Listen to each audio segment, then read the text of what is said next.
Okay. Hello बच्चों, नमस्कार, good morning. क्या हाल चाल हैं सभी के? उम्मीद करता हूँ बहुत अच्छे होंगे। और आज हम लोगों की मेंसुरेशन की हो सकता है आज लास्ट क्लास हो बच्चे। और आज हम इस चैप्टर को एंड कर दें। बहुत सारी चीज़ें बहुत डिटेल में हम लोगों ने सीखी हैं, पढ़ी हैं। हम जानते हैं कि यहाँ से एक सवाल या मैक्स टू मैक्स दो सवाल तो बनने ही हैं। मतलब एक तो है ही है, हो सकता है कि किसी शिफ्ट में एग्जामिनर को पसंद आ जाए दूसरा सवाल तो वो रख दे। और मैं आपको पहले भी कह चुका हूं कि यहां से जो सवाल बनेगा वो बहुत सिंपल बनेगा, बनता आया है और आगे भी बनेगा। तो क्यों ना, जब चीजें सिंपल बन रही हैं तो उनको फिर कर लिया जाए। आपको उतना एफर्ट इसमें नहीं लगाना है जितना मैंने आपको पढ़ाया। जस्ट फॉर्मूला और उसके ऊपर क्वेश्चन, फॉर्मूला क्वेश्चन, बस इतना ही आपने इस चैप्टर में करना है। आज हम लोग 3D कल हम लोगों ने शुरू कर चुके थे। हम बहुत सारी चीजें हमने की थी। घन घनाभ जो कि 3D मेंसुरेशन का मेन पार्ट है वो हमने किया। आज हम लोग छोटे छोटे पार्ट हैं आपके, लाइक सिलेंडर, आपका शंकु, गोला, अर्ध गोला, ये छोटे छोटे पार्ट हैं, दो दो तीन तीन चार चार सवाल के। इनको हम एंड करते हैं। थैंक यू सो मच आप सभी को टीचर्स डे की शुभकामनाएं देने के लिए। मेरा आशीर्वाद और मेरी मेहनत हमेशा तुम्हारे साथ रहेगी। और जब तक आप लोग सेलेक्ट नहीं होगे, हम लोग इसी तरह सभी टीचर्स आपके जो साथ है वो लगे रहेंगे। चाहे कुछ भी हो जाए, बस आपको नहीं छोड़नी है तैयारी, है ना। लोग आते हैं बीच में कि गुमराह करने के लिए कि ये नहीं होगा, वो नहीं होगा, यहाँ से नहीं होगा, वहां से नहीं होगा, ये पढ़ ले, वो पढ़ ले। बस ये ना, ये वाला गुमराह आपको नहीं होना है ना। एक ही लाइन पे चलना है और उसी पे ही मल्टीपल टाइम्स जो है आपने बच्चा रिवाइज करना है। और एग्जाम तक आप ऐसा करते रहो। मैं अपना पूरा एक्सपीरियंस से बता रहा हूँ, चीजें पॉजिटिव ही आपके लिए रहेंगी, है ना। बाकी तो हम लोग रोज मिलते हैं। हमारे लिए, आपके लिए तो हर डे टीचर्स डे होता है। तो फिर भी एक दिन अगर रखा गया है तो थैंक यू सो मच। आप सभी की ब्लेसिंग्स, मेरी ब्लेसिंग्स आपके साथ, और आप सभी की शुभकामनाएं उस सभी के लिए। Thank you so much. चलेंगे भाई। आज हम जो शुरू करने वाले हैं, टॉपिक डालेंगे अपना सिलेंडर। सिलेंडर जिसको हिंदी में क्या बोलते हैं? हिंदी में बोलते हैं जिसको बेलन। क्या होता है सिलेंडर, देखेंगे बच्चे जरा। भाई अगर मैं सिलेंडर की बात करता हूं तो सिलेंडर वो मत सोचना जो आपके घर में आता है ना। वो वाला नहीं, थोड़ा सा अलग होता है ये।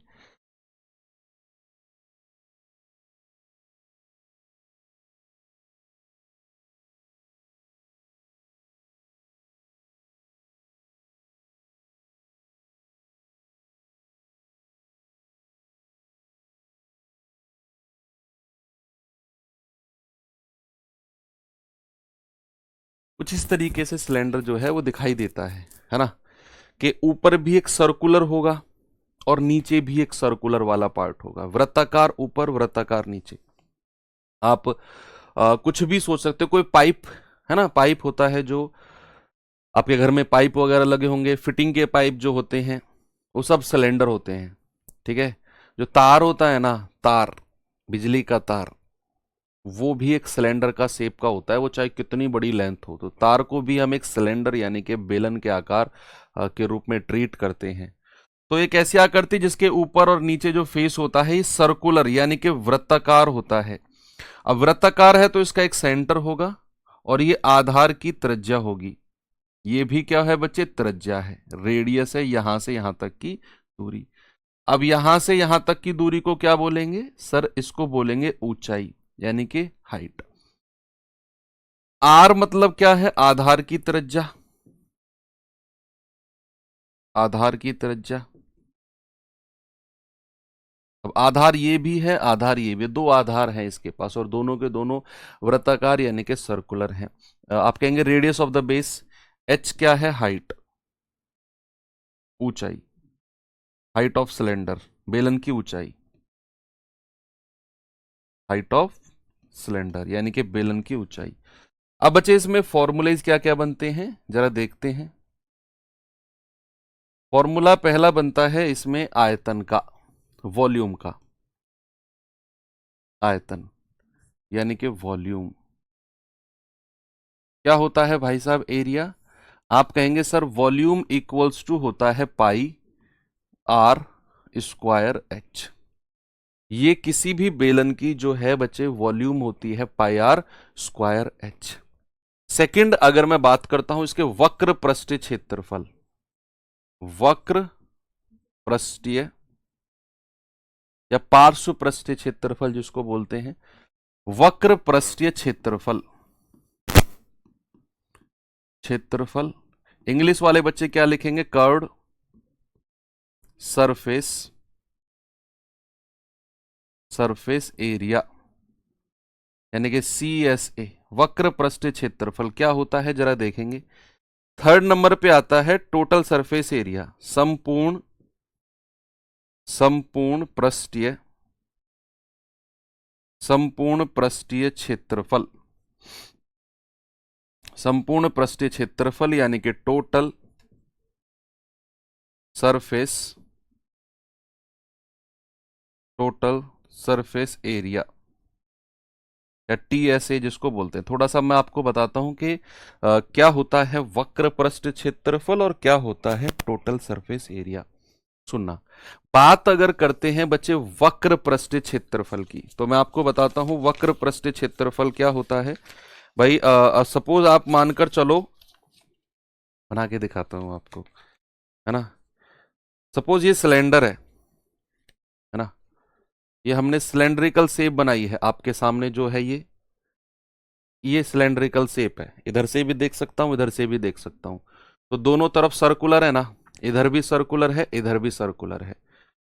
अगर मैं बात करूंगा केवल वक्र पृष्ठ क्षेत्रफल की, किसकी बात करूंगा, केवल वक्र पृष्ठ क्षेत्रफल की, तो बच्चे वक्र पृष्ठ क्षेत्रफल में केवल मैं जो ये है ना, ये वाला जो पार्ट है, ये वाला जो पार्ट है, केवल इसकी मैं बात करूंगा, ना तो मैं इसको इंक्लूड करूंगा आधार को, ना इधर वाले आधार को इंक्लूड करूंगा। दोनों तरफ के जो आधार हैं, इसको और इसको, दोनों को मैं इंक्लूड नहीं करूंगा। केवल और केवल आपका जो ये सामने वाला है ना, ये जो सामने वाला आपको दिखाई दे रहा है इस टाइम, इसको ऐसे रोटेट करते चले जाओ, ये होता है वक्र पृष्ठ क्षेत्रफल। ठीक है, इसको बोलते हैं कर्व्ड सरफेस एरिया। तो भैया कर्व्ड सरफेस एरिया वक्र पृष्ठ क्षेत्रफल का जो फॉर्मूला होता है वो होता है 2πRh। क्या होता है, 2πRh। और अगर मैं टोटल सरफेस एरिया की बात करता हूं भैया, अगर मैं टोटल सरफेस एरिया की बात करता हूं तो वक्र पृष्ठ तो रहेगा ही रहेगा, और ये वाला जो आपके सामने दिख रहा है, एक वाला ये आधार और एक वाला ये आधार, दोनों के दोनों जो आधार है ना, इनके एरिया भी जुड़ जाएंगे।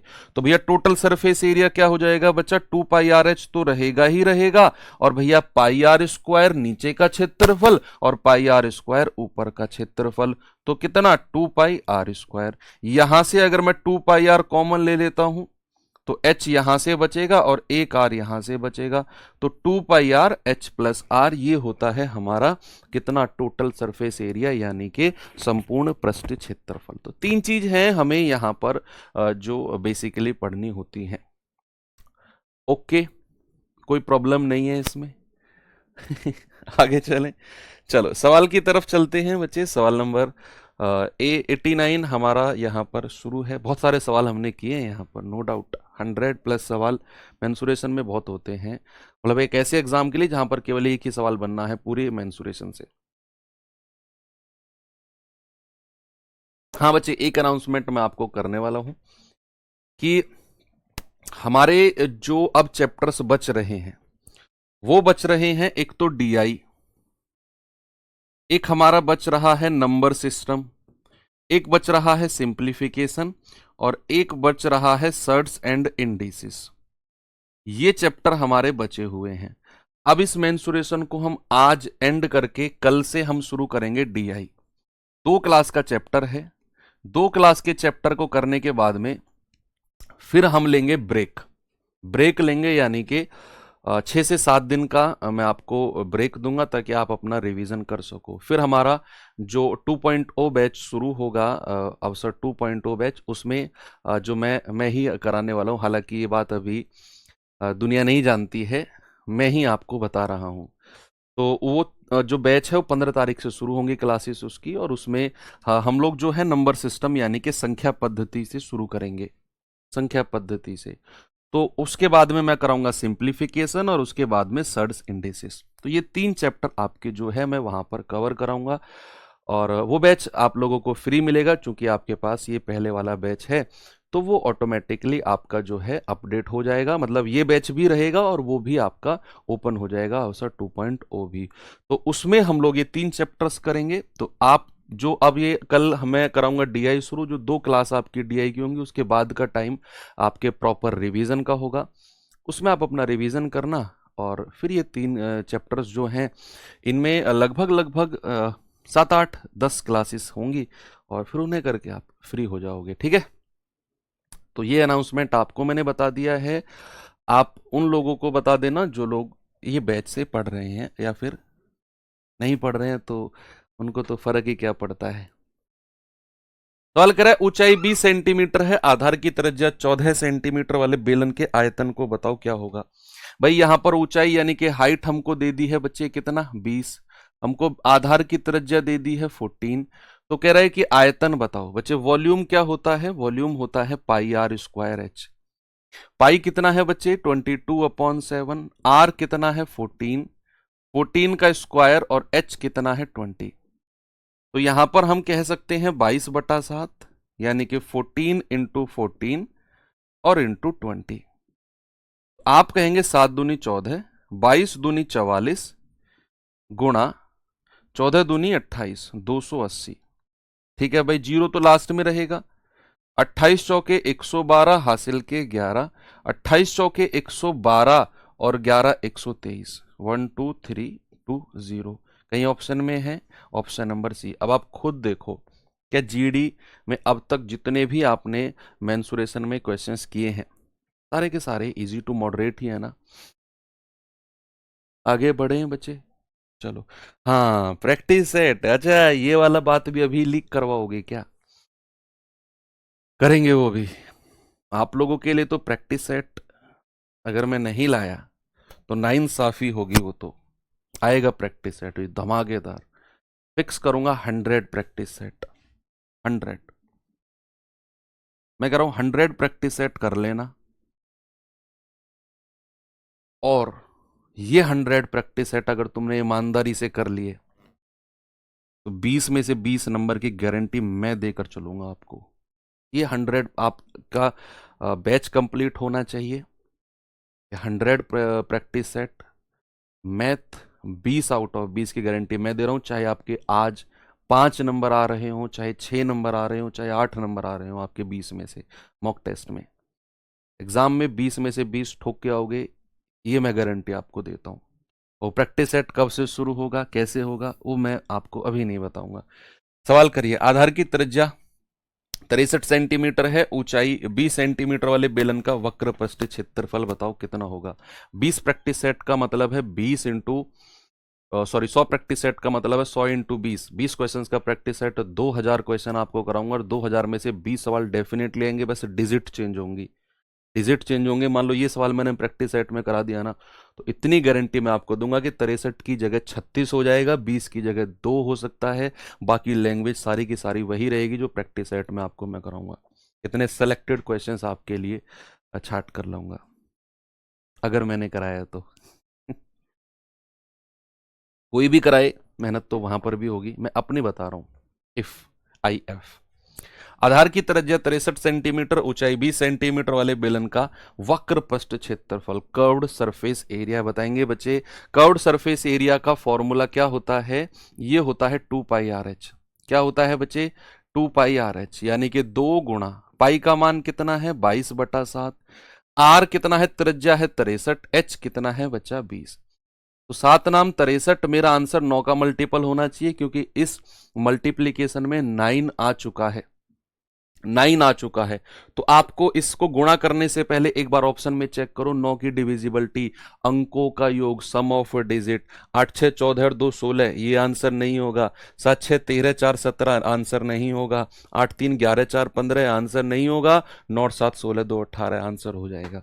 भाई साहब मैं करूं कैलकुलेशन करने की जरूरत ही नहीं है। जैसे इतनी बड़ी कैलकुलेशन आई, आपने कैलकुलेट करने से पहले एक बार ऑप्शन में देखने से पहले देखा कि यार ये जब मल्टीप्लीकेशन होगा ना, तो 2 गुणा 22 गुणा 9 गुणा 20 मुझे करना है। तो मेरा जो आंसर है वो 9 का मल्टीपल होना चाहिए, और 9 का मल्टीपल वो होता है जिसके अंकों का योग 9 से कट जाए। तो 3 ऑप्शन ऐसे थे जिसके अंकों का योग 9 से कटा ही नहीं, एक ही ऑप्शन है। तो भाई साहब मैंने 2024 का सवाल 5 सेकंड से भी कम समय में कर दिया। अगर मैं ये भी नहीं करना चाहता ना, तो मैं ऑप्शन देखूंगा। त्रिज्या कितनी है? 63।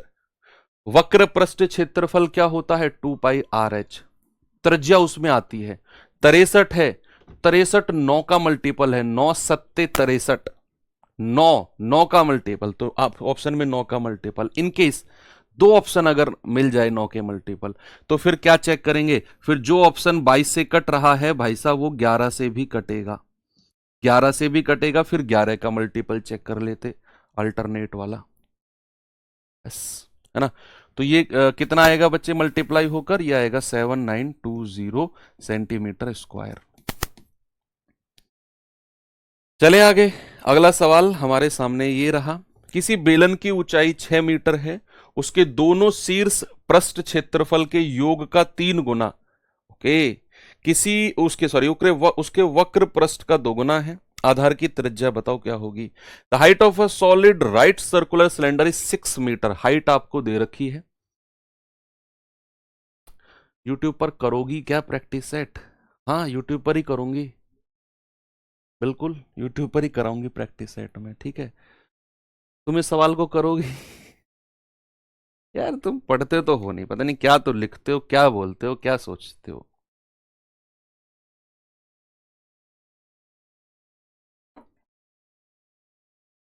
सर डिविजिबल रूल हमें भी बता दो। नंबर सिस्टम में पढ़ेंगे बच्चा, नंबर सिस्टम में कह रहे कि 3 times the sum of area, 3 times the sum of area of its 2 end, 2 end 3 time. देखो sum of area, area of 1 end क्या होता है? एक एंड का एरिया, ये होता है पाई आर स्क्वायर। क्या होता है बच्चे? ये होता है पाई आर स्क्वायर। इधर वाला भी क्या होगा? दूसरी साइड का भी, ये भी पाई आर स्क्वायर। ये पाई आर स्क्वायर, ये पाई आर स्क्वायर। तो कह रहा है कि दोनों शीर्ष पृष्ठ क्षेत्रफलों के योग, दोनों शीर्ष यानी कि pi are square plus pi are square, दोनों का योग कितना हो गया? 2 पाई आर स्क्वायर। और कह रहा है उसका 3 गुना, 3 गुना करना है। Pi are square plus pi are square योग बोला है, तो 2 पाई आर स्क्वायर और उसका भी 3 गुना। कह रहा है कि वक्र पृष्ठ का 2 गुना है। वक्र पृष्ठ क्या बोला मैंने आपको? जो ये होता है, ये वाला, ये जो आपके सामने दिख रहा है ना, ये वाला, इसको मैं ऐसे घुमाता चला जाऊं तो ये होता है इसका वक्र पृष्ठ क्षेत्रफल, यानी कि 2 पाई आर एच। तो बच्चे अकॉर्डिंग टू क्वेश्चन उसने बोला है दोनों शीर्ष पृष्ठ क्षेत्रफलों का योग 3 times the sum of the area of its 2 and faces, यानी कि pi are square plus pi are square कितना होता है? 2 पाई आर स्क्वायर। और कह रहा है उसका 3 गुना, 3 गुना किसके बराबर है? कह रहा है वक्र पृष्ठ का 2 गुना है। 2 गुना है किसका बच्चे? 2 पाई आर एच का। ये वक्र पृष्ठ है, ये 2 पाई आर एच के बराबर है, ऐसा सवाल ने बोला है। तो क्या मैं यहां से पाई और 2 उड़ा दूं? एक आर से उड़ जाएगा, तो यहां बचेगा कितना? 3r बराबर 2h। तो बच्चे यहां से r अनुपात h कितना होगा? r के सामने 2, h के सामने 3।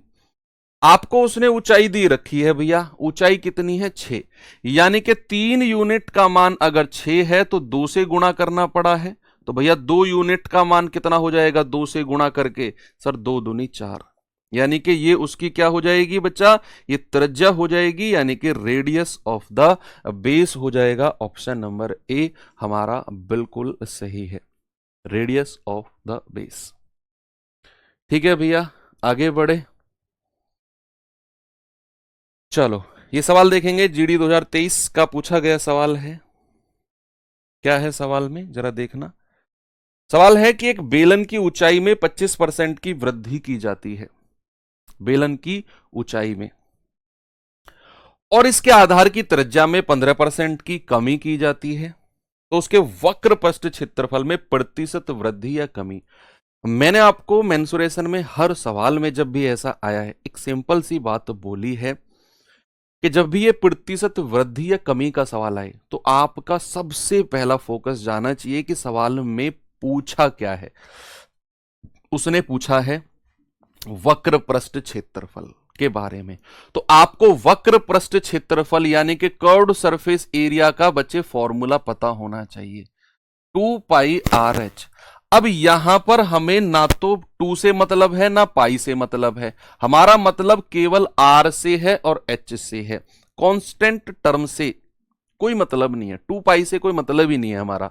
अब r से मतलब है, h से मतलब है। r कितनी बार आया है? एक बार। h कितनी बार आया है? एक बार। तो भैया 25% का फ्रैक्शन प्यारे भाई कितना होता है? 1/4।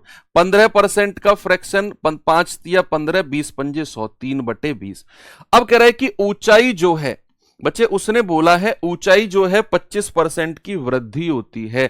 ऊंचाई हमारी कितनी बार आई है? एक बार। तो एक बार 25% की वृद्धि यानी कि 4 से 5 कर दो। फिर उसने कहा त्रिज्या में 15% की कमी होती है, यहां फोकस करना, कमी हो रही है। तो त्रिज्या फॉर्मूले में कितनी बार आई है? एक बार। तो भैया एक बार इसमें कमी कर दो, 20 में से घटाकर कितना? 17 कर देंगे। तो ये आ जाएगा 20 चौके 80, ये हाइट में कमी हो गई, ये त्रिज्या में कमी हो गई, 17 पंजे 85। भैया कितने की वृद्धि हुई है? देखो हमारा जो वॉल्यूम है, जो हमारा सॉरी वक्र पृष्ठ क्षेत्रफल, कर्व्ड सरफेस एरिया जो है बच्चे वो 80 से 85 यानी कि प्लस हुआ है, तो कमी का तो कोई मतलब ही नहीं बनता है, जो भी होगी वृद्धि होगी। तो प्रतिशत निकालना है तो 5/80 गुणा 100, तो 20 चौके 80, 20 पंजे 100, 5 पूरे 25/4% की वृद्धि, या 4 छिंग 24, 4 दूनी 8, 4 पंजे 20, 6.25% की वृद्धि। ऑप्शन नंबर ए हमारा सही है। बस आपने एक ही चीज देखनी है कि जब भी परसेंटेज चेंज का क्वेश्चन आएगा तो वो पूछ क्या रहा है, आयतन में प्रतिशत वृद्धि या कमी पूछ रहा है, वक्र पृष्ठ कर्व्ड सरफेस में पूछ रहा है, टोटल सरफेस में पूछ रहा है, बस आपने यही देखना है, उसका फॉर्मूला लिखना है और दैट्स ऑल। सवाल करेंगे जरा।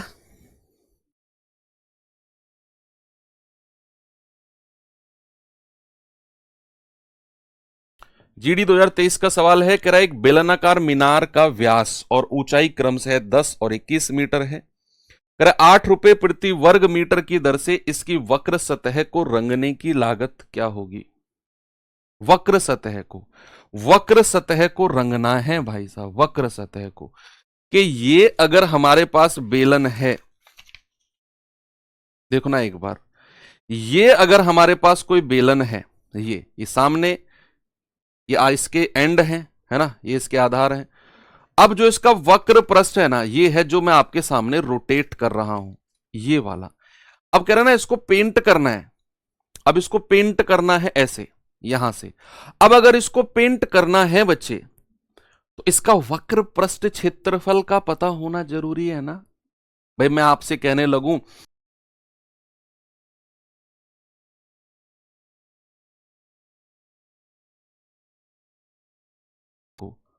तो बताओ कितने रुपए में पूरा पेंट हो जाएगा ये? तो तुम कहोगे सर इसका वक्र पृष्ठ क्षेत्रफल बता दो हमें, कितना होगा पूरा कर्व्ड सरफेस एरिया इसका, और हम उसको 10 से गुणा कर देंगे, क्योंकि 1 मीटर को पेंट करने के 10 रुपए, तो जितने मीटर स्क्वायर का ये होगा उसको 10 से हम गुणा कर देंगे। तो यहां भी उसने वही कहा, उसने कहा कि भैया व्यास, आधार का जो व्यास है, ये कोई हमारा सिलेंडर है, करे आधार का व्यास, यहां हमें रेडियस अगर निकालना है तो व्यास डायामीटर को 2 से डिवाइड करना है। व्यास कितना है? 10, 10 को 2 से डिवाइड करना है तो रेडियस आ गया 5। करेक्ट भैया, इसकी ऊंचाई 21 है, यहां से यहां तक की कितनी है? 21। अब कह रहा है इसका जो ये है ना, ये वाला, इसको रंगना है ऐसे, इसको ऐसे रंगना है, ऐसे ऐसे ऐसे ऐसे। तो आपको बताना है कि कितना खर्चा आएगा। पहले तो इसका कर्व्ड सरफेस एरिया, वक्र पृष्ठ क्षेत्रफल ही हम बताएंगे। क्या होता है बच्चे? 2πr(h), यानी कि 2 गुणा पाई का मान कितना है? 22/7, आर कितना है? 5, एच कितना है? 21, तो 7 तिया 21, 5 दूनी 10 गुणा 22 तिया 66, यानी कि ये हो जाएगा 660 मीटर स्क्वायर। ये तो इसका वक्र पृष्ठ क्षेत्रफल हो गया।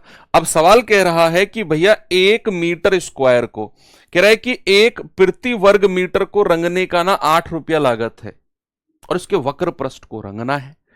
तो क्या मैं टोटल कॉस्टिंग या कुल लागत आपसे पूछूं, कुल लागत, तो क्या आप मुझे बता सकते हो कि सर वो 660 गुणा 8 हो जाएगी? 8 छिंग 48, 4 8 छिंग 48, 4 52। क्या बिल्कुल सही है? आपको इतना करने की भी जरूरत नहीं थी वैसे, अगर मैं आपको बताऊं। क्यों? आपको जैसे ही कर्व्ड सरफेस एरिया दिखा, बच्चा सामने देखेंगे एक बार, जैसे ही आपको कर्व्ड सरफेस एरिया दिखा, आपने तुरंत कह दिया कि सर यहां पर एक 22 हमें दिख रहा है मल्टीप्लीकेशन में, जो कि पाई की वैल्यू है, और 22 में एक 11 छुपा होता है। 11 दूनी 22। मेरा आंसर 11 से कटना चाहिए। और अभी आपने डिविजिबिलिटी नहीं पढ़ा है, 11 की डिविजिबिलिटी पढ़ाऊंगा मैं आपको। अल्टरनेट का सम करना होता है, 5 और 3 8, 1 प्लस 0 1। तो 8 और 1 का डिफरेंस कितना है? 7। अगर ये 0 बन गया या 11 से का मल्टीपल बन गया तो ये संख्या 11 से कटेगी। 9 और 5 14, 4, 14 4 का डिफरेंस 10, नहीं है बात। 8 4 12, 12 और 9 का डिफरेंस 3, नहीं है बात। 8 5 13, 13 में से 2 गए 11, ये संख्या 11 से कट जाएगी। एक ही ऑप्शन है, तो यहां के बाद मुझे सॉल्व ही करने की जरूरत नहीं है अगर मैं डिविजिबिलिटी लगाता हूं तो। और भी आगे है कि उसने 8 रुपए प्रति वर्ग मीटर से बोला है ना इसको पेंट करना, यानी कि जब मैं अपना क्षेत्रफल निकाल लूंगा वक्र पृष्ठ, तो मुझे 8 से मल्टीप्लाई करना होगा, 8 से। तो मेरा आंसर 8 से कटना चाहिए। 8 की मल्टीप्लिसिटी होती है लास्ट की 3 अंक कटने चाहिए 8 से। किसी भी संख्या के अगर लास्ट के 3 अंक 8 से कट गए तो पूरी संख्या 8 से कटेगी। तो लास्ट के 3 अंक चेक करना जरा इन ऑप्शंस में। 8 एकम 8, 5, नहीं 8 से नहीं कटेगा। 8 छिंग 48, 1, 8 से नहीं कटेगा। 8 एकम 8, 8 दूनी 16, 2, 8 से नहीं कटेगा। 8 तिया 24, 8 पंजे 40, 8 से कट जाएगा। तो फिर आपको ये करने की भी जरूरत नहीं है। लेकिन ये कब करना है? जब आप प्रैक्टिस कर रहे हो। एग्जाम में ये चीजें अप्लाई तब होती हैं जब आपकी बहुत सारी प्रैक्टिस हो। मैं फिर कह रहा हूं आपको। आएंगे बच्चे इस सवाल पे, जरा करिए सवाल को। क्या है सवाल में? कह रहा है कि एक बेलनाकार टैंक की क्षमता 5632 मीटर क्यूब है। आधार का व्यास इसका 16 है, तो गहराई यानी कि वही ऊंचाई आपसे पूछी है। व्यास बच्चे आपको डायामीटर उसने दिया है कितना बच्चे? 16। तो रेडियस क्या होता है आप जानते हैं, दुनिया जानती है, डायामीटर का आधा। 16/2 यानी कि 8। और उसने वॉल्यूम आपको दे रखी है 5632 मीटर का क्यूब। अब यहां से वॉल्यूम बराबर क्या हो जाएगा? पाई आर स्क्वायर एच। पाई का मान है 22/7। आर कितना है? 8 का स्क्वायर इंटू एच, बराबर किसके हो जाएगा? 5632 के। यस। तो यहां से 11 से काटेंगे, 11 दूनी 22, 11 पंजे 55, 1, 11 एकम 11, 11 दूनी 22। 2 से कटेगा, 2 दूनी 4, 1, 2 पंजे 10, 2 छिक्के 12। तो 8 अट्ठे 64/7 गुणा एच बराबर 256। 64 चौके 256 होता है, और 7 की गुणा 4 में हो जाएगी, तो 7 चौके 28 मीटर।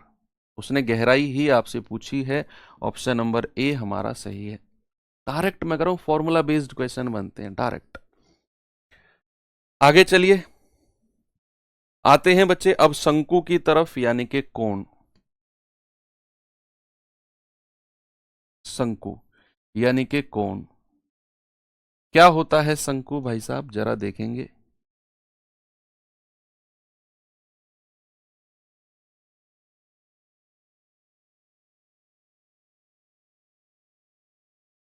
ये होता है आपका शंकु। बर्थडे कैप, जन्मदिन मना है कभी किसी का तुम में से? एक दो का तो मना होगा। तो जो बर्थडे कैप होती है ना सर पे रखने वाली, दैट इज शंकु। उसी को ही कोन बोलते हैं। आइसक्रीम खाई है ना वो कोन वाली, दैट इज शंकु। तो उसका जो आधार होता है क्या वो सर्कुलर नहीं होता है, वृत्ताकार होता है ना।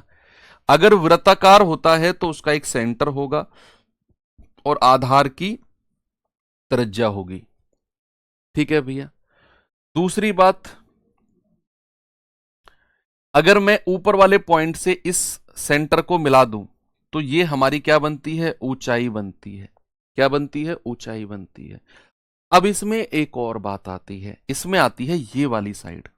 ये वाली साइड जरा देखेंगे बच्चे इस बात को आप, इसमें यहां पर थोड़ी सी ये वाली साइड की भी बात होती है। ये वाली दोनों तरफ ही हम कह सकते हैं, ये वाली साइड। तो इस वाली साइड को क्या बोलते हैं, इस वाली साइड को बोलते हैं तिर्यक ऊंचाई। क्या बोलते हैं बच्चे, तिर्यक ऊंचाई, या लेटरल साइड भी इसको बोला जाता है। स्लेंट हाइट भी इसको बोला जाता है, स्लेंट हाइट, तिर्यक ऊंचाई, जिसको हम एल से नाम बोलेंगे। इसको क्या बोलेंगे बच्चे, इसको हम बोलेंगे एल। ये होता है क्या, आधार की त्रिज्या, आधार की त्रिज्या। इंग्लिश वाले बच्चे क्या लिखेंगे, radius of the base. H क्या होता है आपका, ऊंचाई, यानी कि हाइट, हाइट। ठीक है। तो यही इसमें तीन चार चीज हैं जो पूछी जाती हैं। अगर मैं इसका फॉर्मूले की बात करता हूं तो सबसे पहला फॉर्मूला आता है बच्चे इसके वॉल्यूम का, किसका, आयतन का। तो इसका वॉल्यूम क्या होता है, 1/3, यानी कि उसका 1/3 होता है, बेलन का 1/3, 1/3 पाई आर स्क्वायर एच। बेलन का कितना एरिया होता है बच्चा, पाई आर स्क्वायर एच, और उसका 1/3 कर दो, वो शंकु का एरिया बन जाएगा। अगर मैं इसके वक्र पृष्ठ क्षेत्रफल, वक्र पृष्ठीय क्षेत्रफल, इंग्लिश वाले बच्चे कर्व्ड सरफेस एरिया लिखेंगे, मैं शॉर्ट फॉर्म में लिख दूंगा CSA, कर्व्ड सरफेस एरिया। ये होता है पाई आर एल। एल यहां पर स्लेंट हाइट हमको लेनी होती है, पाई आर एल। दूसरा अगर मैं कहूंगा इसका संपूर्ण पृष्ठ क्षेत्रफल, संपूर्ण पृष्ठीय क्षेत्रफल, इंग्लिश वाले बच्चे लिखेंगे total surface area, short form है TSA। ये होता है पाई आर और ब्रैकेट में L plus r, pi r और ब्रैकेट में L प्लस आर। अब यहां पर सबसे बड़ा सवाल आता है कि सर L की वैल्यू कैसे निकाली जा सकती है। बच्चे अब आप एक बार देखना सामने, मैं क्या करने वाला हूं, मैं इस वाले त्रिभुज की बात कर रहा हूं, इस वाले त्रिभुज की बात कर रहा हूं, इस वाले की। क्या ये आपको राइट एंगल ट्रायंगल दिखता है, ये वाला त्रिभुज जो चमक रहा है, राइट एंगल ट्रायंगल। इसको अगर मैं यहां अलग से बना दूं तो ये हमारी हाइट है, ये हमारा रेडियस है, और ये हमारी स्लेंट हाइट है। तो क्या बच्चा, L का स्क्वायर बराबर H का स्क्वायर प्लस R का स्क्वायर। किसकी थ्योरम है ये, बाबा की। कौन से बाबा की, योगी बाबा की नहीं, पाइथागोरस बाबा की। तो इस वाले त्रिभुज से हम L का मान भी निकाल सकते हैं, L स्क्वायर बराबर H स्क्वायर प्लस R का स्क्वायर। तो ये तीन चीजें हैं जो आपको इसमें पढ़ना है। चलिए अब मैं आपको सवाल की तरफ लेकर चल रहा हूं। पहला क्वेश्चन है बच्चा, देखेंगे एक बार।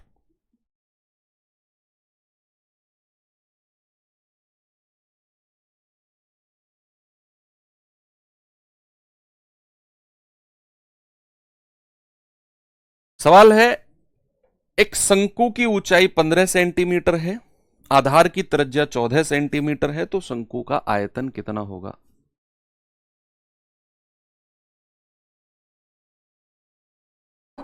क्या होगा बच्चे, देखेंगे जरा।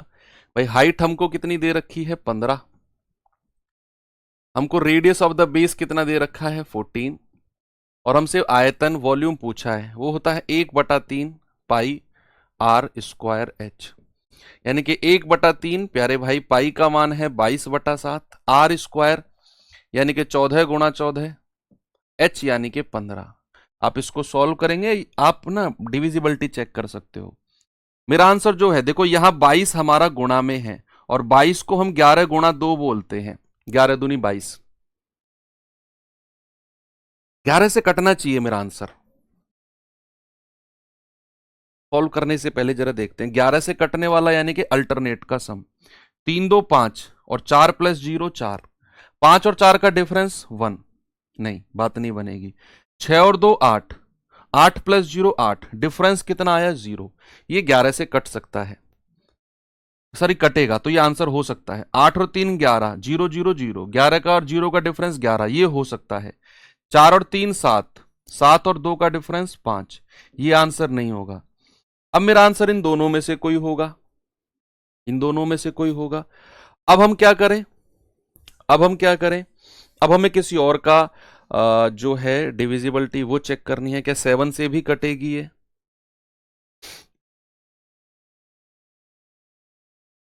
यस 7 से भी कटेगी नहीं। हाँ, अगर 14 यहां पर है तो एक साथ तो यहां से कट जाएगा, दूसरा 14 है तो एक साथ हमारे पास बचेगा। और ऑप्शन में इन ये दो ऑप्शन चेक करने हैं 7 से काट के। 7 चौक 28, 2 7 चौक 28, ये तो कट रहा है 7 से। 7 चौक 28, ये 7 से नहीं कट रहा, एक ही ऑप्शन है। तो डिविजिबिलिटी से ऐसे कर सकते हो, नहीं तो फिर आप इसे अपना कैलकुलेशन से भी कर सकते हो, कोई बड़ा इशू नहीं है। 7 दूनी 14, 3 पंजे 15, 5 की 2 में गुणा करेंगे, ये 10 तो अलग हो गया। और 14 की 22 में करेंगे जरा, 14 दूनी 28, 14 दूनी 28 और 2 30, कितना आ गया 3080। 3080 ऑप्शन नंबर बी हमारा सही है। ठीक है भाई, ये सवाल देखिए जरा एक बार। कह रहा है दो शंकुओं के आयतन का अनुपात 2 3 है, आधार की त्रिज्या का अनुपात 1 2 है, तो उनकी ऊंचाई का रेशियो कितना होगा। ये तो फिर चीजें सिंपल हो जाती हैं, चलो मैं आपको अलग से लिखवा भी देता हूं। बच्चे अगर मैं बात करता हूं शंकु की, मान लो अगर आपको रेडियस का रेशियो दे दिया है, रेडियस का रेशियो दे दिया है सपोज आपको ए बी का दे दिया है, और ऊंचाई का रेशियो दे दिया है सपोज आपको सी डी का, और आपसे पूछा है बताओ आयतन का रेशियो क्या होगा, वॉल्यूम का रेशियो। तो क्या आप मुझे बता सकते हो क्या होगा? भाई वॉल्यूम क्या होता है, पाई आर स्क्वायर एच। देखते रहे ना अभी सामने, बहुत सारी चीजें क्लियर हो जाएंगी, रटना नहीं पड़ेगा। तो हमें पाई से तो मतलब होता ही नहीं है जब मैं बात करता हूं रेशियो की, पाई से तो कोई मतलब नहीं है। मतलब है कांस्टेंट टर्म से, यहां आर स्क्वायर है और यहां एच है, यानी कि आर का स्क्वायर किया गया है, और हमारे पास तो ए और बी केवल आर का रेशियो है। बच्चे अगर मैं आपसे पूछूं आर स्क्वायर का रेशियो कितना हो जाएगा, आप कहेंगे सर वो हो जाएगा, आर स्क्वायर का रेशियो हो जाएगा ए का स्क्वायर।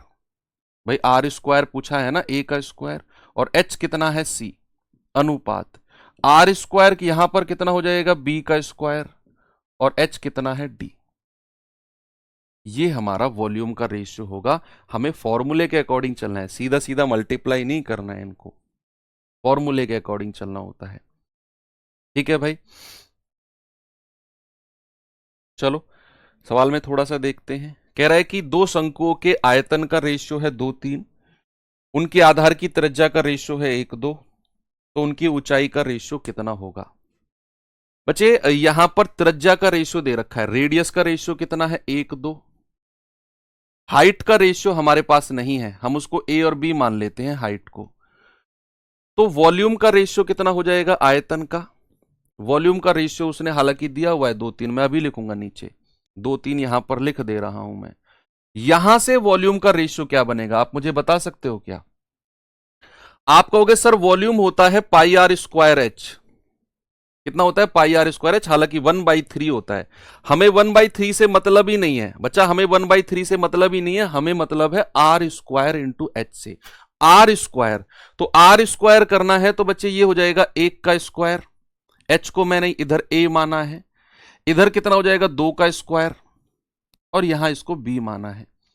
तो ये कितना हो जाएगा ए अनुपात 4 बी, कितना हो जाएगा बच्चे ए रेशियो 4 बी। तो क्या मैं ये कह सकता हूं a बटा 4b बराबर 2/3? यस, ये 4 ऊपर चला जाएगा तो a बटा b कितना हो जाएगा बच्चा? ये 4 ऊपर चला गया तो 4 दूनी 8/3। तो हमारी ऊंचाई का रेशियो उसने पूछा है, आंसर कितना मिल गया? आंसर मिल गया ऑप्शन नंबर बी। अगेन आप देखो, मुझे दिया हुआ था शंकु के आयतन का रेशियो, वॉल्यूम का रेशियो 2:3। ये बेलन में भी ऐसे ही करना पड़ेगा आपको अगर आया तो। आधार की त्रिज्या का रेशियो भी दे दिया 1:2। अब मैंने त्रिज्या का रेशियो 1:2 तो लिखा, हाइट का रेशियो मैंने ए बी लिख दिया जो उसने पूछा है, और नीचे हमें वॉल्यूम यानी कि आयतन लेना है जो कि 1/3 पाई आर स्क्वायर एच होता है। मैंने कहा जब भी बात आएगी किसकी? वॉल्यूम की, सॉरी रेशियो की, तो हमें कांस्टेंट टर्म से मतलब नहीं होता, 1/3 पाई से मतलब नहीं है, हमें मतलब है आर स्क्वायर एच से। तो यहां आर स्क्वायर अगर हमें करना है तो 1 का स्क्वायर एच ए आ गया, आर का स्क्वायर 2 का स्क्वायर गुणा बी, तो ये रेशियो मिला a अनुपात 4b। और नीचे आयतन का रेशियो 2:3 दे रखा है, मतलब a बटा 4b बराबर 2/3। ये 4 यहां से उठ के ऊपर पहुंचेगा तो 4 दूनी 8/3, a और b का रेशियो हमें मिल जाएगा। बड़ा अच्छे सवाल है, आप इस पे स्टार लगा सकते हो ऐसे सवालों पे। इस सवाल को देखेंगे बच्चे जरा।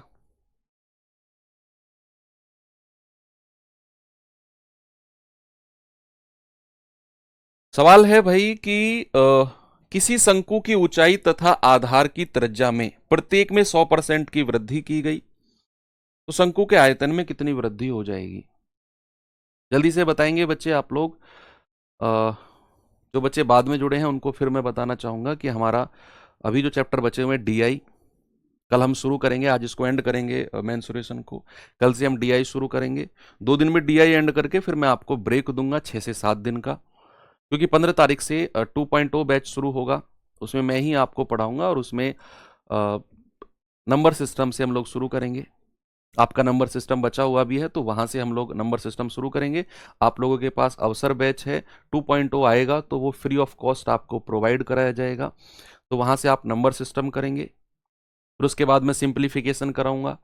तो नए वाले बच्चे जो जुड़ेंगे बैच में उनके लिए तो पहले चैप्टर्स होंगे, लेकिन आपके लिए लास्ट के चैप्टर्स होंगे। तो number system, simplification, shirts and indices, फिर आप लोग अपना रिवीजन कर लेना, आपका खत्म काम, वो लोग आगे बढ़ जाएंगे मेरे साथ। 100% की वृद्धि, बच्चे 100% का फ्रैक्शन क्या होता है सर? परसेंट को हटाया बटा 100, ये हो जाएगा सर 100/100, यानी कि हम कह सकते हैं 1/1।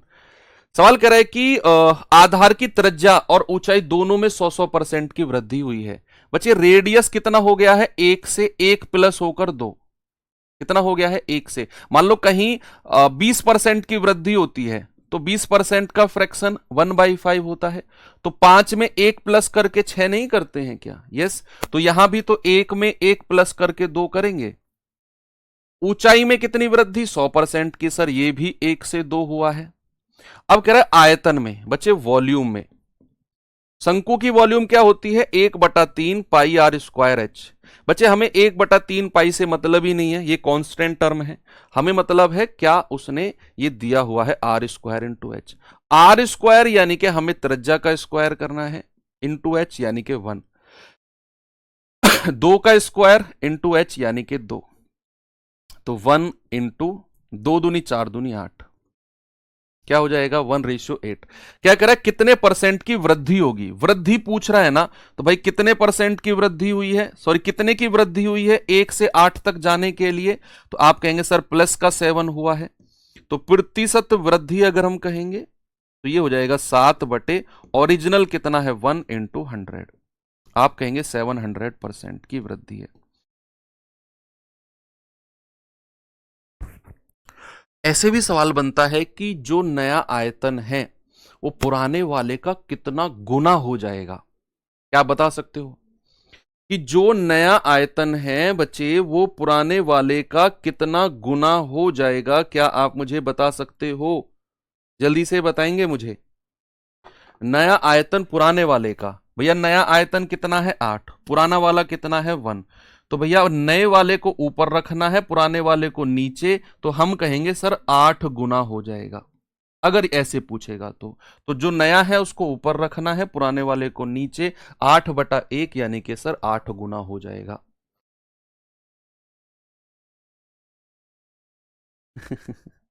सर आप भी हमारे साथ रुक जाना, उनको जाने देना है। नहीं बच्चे, ऐसा नहीं है, एक अध्यापक का यही तो धर्म होता है। चलेंगे आगे, आप लोग निकल जाओगे, सेलेक्ट हो जाओगे, जॉब लग जाएगी। हम लोगों का काम है रोटेशन में करना, रोटेशन में काम करना होता है हम लोगों का।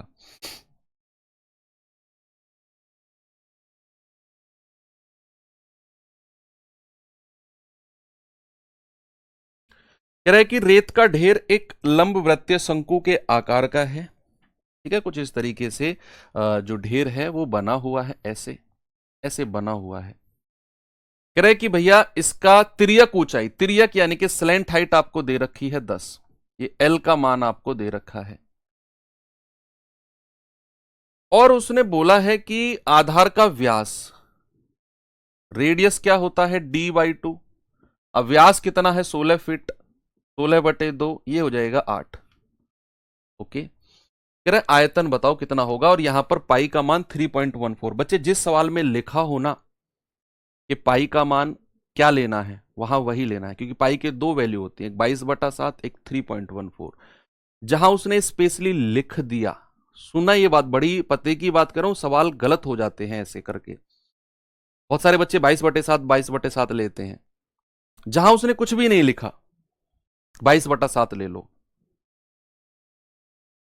जहां उसने लिख दिया कि पाई बराबर 3.14 लेना है, तो लेना है भाई, यही लेना है। तो उसने वॉल्यूम पूछा है, वॉल्यूम होता है 1/3 पाई r²h। ये हो जाएगा 1/3, पाई का मान है 22/7, r² यानी कि 8 × 8, और h कितना है 10। लेकिन हम पाई को 22/7 नहीं, क्या लेंगे 3.14। यस, इतना थोड़ा सा यहां डिफरेंस करना है बस। इसको आप कैलकुलेट कर लो बच्चे, और फिर मुझे बता दो कितना बनेगी बात। तो अगर हम बात करें 8 8 64, अगर 10 की गुणा मैं इसमें कर दूं तो ये हो जाएगा 31.4 गुणा 8 8 64/3। ये 64 चौके 256, हासिल के 25, 64 एकम 64, 64 और 25 कितना होता है भैया, 64 और 25 होता है 89, हासिल का 8, 64 तिया कितना होता है, 6 तिया 18, 4 तिया 12, 192, 192 और 8 200, और बटे कितना हो जाएगा, ये हो जाएगा आपका 3।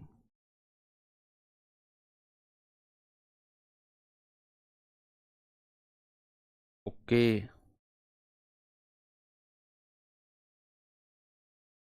ये चाहे गलत किया होगा तो फिर 31.4, 64 चौके 256, हासिल के 25, 64 एकम 64 और 25 89, हासिल का 8, 4 तिया 192 और 8 200 बटे 3, 3 छिंग 18, 6 टाइम्स जाना चाहिए। क्या लिया है हमने यहाँ पर, गड़बड़ क्या की है, ओहो ओहो, sorry sorry sorry sorry sorry, हमने एल ले लिया ना, हमें एच लेना है। सॉरी बच्चे, ये बाई मिस्टेक हुआ है ऐसा मुझसे, है ना, हमें एच की वैल्यू लेनी है, हमें यहाँ एच की वैल्यू चाहिए, πr² है ना, दिमाग से आउट हो गई बात। तो एच की वैल्यू के लिए आप ट्रिपलेट लगाओगे, ये अगर 10 है, ये अगर 8 है, तो ट्रिपलेट क्या कहता है सर, ये 6 हो जाएगा भाई। या तो आप पाइथागोरस बाबा की हेल्प ले लो कि 10 का स्क्वायर बराबर 8 का स्क्वायर प्लस h का स्क्वायर, तो यहां से भी h हमारा 6 आ जाएगा, है ना, इसको आप सॉल्व करेंगे। और नहीं तो आपने ट्रिपलेट पढ़ा होगा, h बराबर 6 आ जाएगा। तो 1/3, पाई का मान है 3.14, r यानी कि 8 × 8, और h यानी कि 6, 3 दूनी 6। सॉरी बच्चे, वो थोड़ा सा मिस्टेक हुई थी। 3 दूनी 6, ये कितना होगा भैया, आप कहेंगे 3.14 को 2 से मल्टीप्लाई करेंगे तो 6.28, तो ये हो गया, गुणा 8 × 8, भाई 8 की गुणा करो पहले, 8 8 64, 6 8 दूनी 16, 6 22, दो, 8×6 = 48 और 2 50, 50.24 गुणा 8, 8 × 4 = 32, 3, 8 दूनी 16, 3 19, 1, 8 0 0 1, 8 5 = 40। तो कितना आ गया? 401.92। ऑप्शन नंबर ए हमारा सही है, 401.92। इस सवाल के पास आएंगे भाई, जरा देखिए इसको।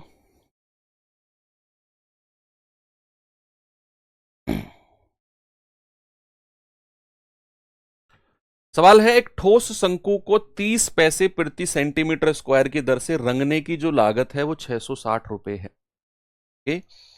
यदि शंकु की तिर्यक ऊंचाई है 15 सेंटीमीटर तो त्रिज्या ज्ञात कीजिए कितनी होगी। भाई शंकु को रंगना है, शंकु को रंगना है 30 पैसे पर सेंटीमीटर स्क्वायर से और लागत आई है 660। अगर मुझे शंकु का वक्र पृष्ठ क्षेत्रफल लेना है, शंकु का वक्र पृष्ठ, भाई उसने शंकु को रंगा है तो ऐसे रंगा होगा कुछ इस टाइप में। ये अगर हमारा शंकु है तो उसने रंगा होगा ऐसे, है ना। और उसने बोला है कि 1 सेंटीमीटर स्क्वायर को रंगने के 30 पैसे लगते हैं और टोटल खर्चा 660 आया है। अगर मुझे इसका क्षेत्रफल निकालना है, कर्व्ड सरफेस एरिया, अगर बच्चे मुझे इसका चाहिए तो 660 रुपए हैं और 30 पैसे। पैसे को अगर मैं रुपए में बदलूंगा तो बटे 100 करूंगा और ये बटा 100 यहां पर आ जाएगा। 0 से 0 गया है, 3 दूनी 6, 3 दूनी 6, 0। 220 गुणा 100 यानी कि 2200 सेंटीमीटर स्क्वायर। ये कर्व्ड सरफेस एरिया आ गया किसका? आपके शंकु का कर्व्ड सरफेस एरिया। कह रहा तिर्यक ऊंचाई 15 है, ये स्लैंट हाइट है, स्लैंट हाइट। ये हमारी h है, ये हमारा क्या है? r है। कर्व्ड सरफेस एरिया क्या होता है बच्चे? पाई आर एल, और ये कितना दे रखा है? 2200। तो यहां से पाई का मान है 22/7, आर हमें नहीं पता, एल हमें तिर्यक ऊंचाई दे रखी है 15 बराबर 2200।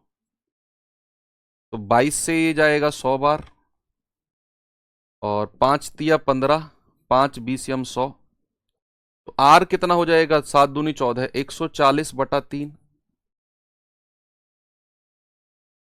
अच्छा, ये उसने रंगना क्या टोटल सरफेस एरिया को रंगा है क्या? उसने क्या टोटल सरफेस एरिया को रंगा है क्या? फिर क्योंकि यहां से अगर मैं कर्व्ड सरफेस एरिया को रंग रहा हूं तो 2200। देखो उसने बोला नहीं है कि कौन से एरिया को उसने रंगा है।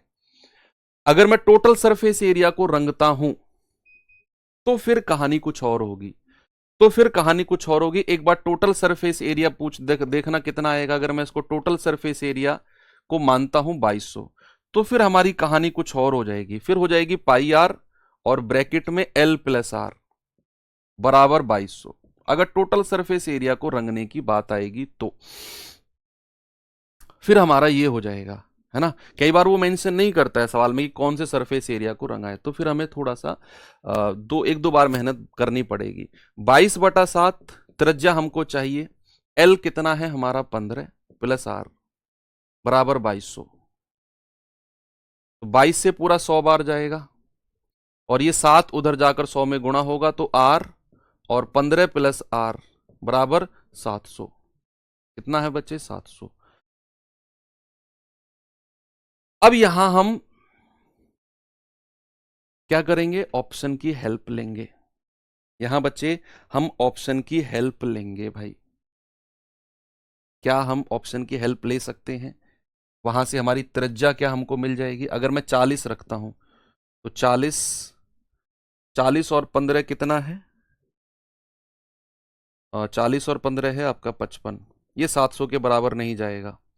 अगर मैं 20 रखता हूं तो 20 और 15 कितना हो जाएगा आपका? 35 और 35 दूनी 70, 700 बन जाएगा।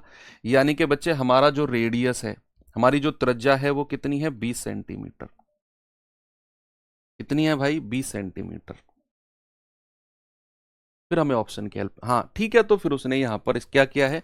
ऐसे भी रंगा है और इसके आधार को भी रंगा है उसने, इसके आधार को भी रंगा है और कुछ उसने कर्व्ड सरफेस एरिया को भी रंगा है, सारे को रंगा है उसने। फिर ऐसे सवाल में माना गया है। ठीक है भाई, चलेंगे आगे। बात आती है बच्चे अब गोला। देखो गोला एक ऐसी आकृति जिसको मैं बोर्ड पर नहीं बना पाऊंगा, स्फेयर। इसको बोर्ड पर बनाना इम्पॉसिबल है। मैं बोर्ड पर केवल और केवल एक ऐसी आकृति बना पाऊंगा जिसको आप ये कहेंगे सर ये तो सर्कुलर लग रहा है, ये तो सर्कल लग रहा है। हाँ, गोला के ना एग्जाम्पल बहुत सारे हो सकते हैं। गोला के एग्जाम्पल हो सकते हैं, जैसे मान लो आपने बॉल, गेंद होती है, उसको आप कह सकते हो सर वो गोला है एक। फुटबॉल, वॉलीबॉल, है ना।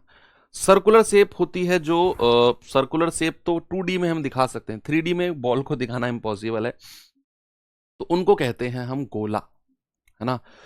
तो गोला है तो भैया उसका एक सेंटर होगा और एक त्रिज्या होगी। अभी सर्कल मत समझना, इसको गोला समझना, थोड़ा फील करना इस बात को। तो यहां पर अगर इसका एक रेडियस है तो इसका वॉल्यूम जो होगा, इसका जो आयतन होगा, हिंदी वाले बच्चे लिखेंगे वॉल्यूम होता है बच्चे इसका 4/3 पाई आर क्यूब। क्या होता है मेरे भाई? इसका वॉल्यूम होता है 4/3 पाई आर क्यूब। ओके। इसका सरफेस एरिया होता है, ये इसमें बड़ी स्पेशल बात है, सरफेस एरिया जिसको बोलते हैं पृष्ठीय क्षेत्रफल। पृष्ठीय क्षेत्रफल।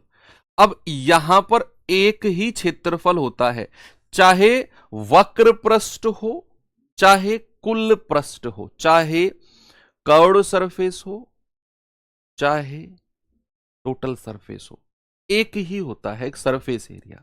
दोनों एक ही है। इसका कितना? 4 पाई r²। कितना बच्चे? 4 पाई r²। बस आपने इतना ही ध्यान रखना है, 4 पाई r²।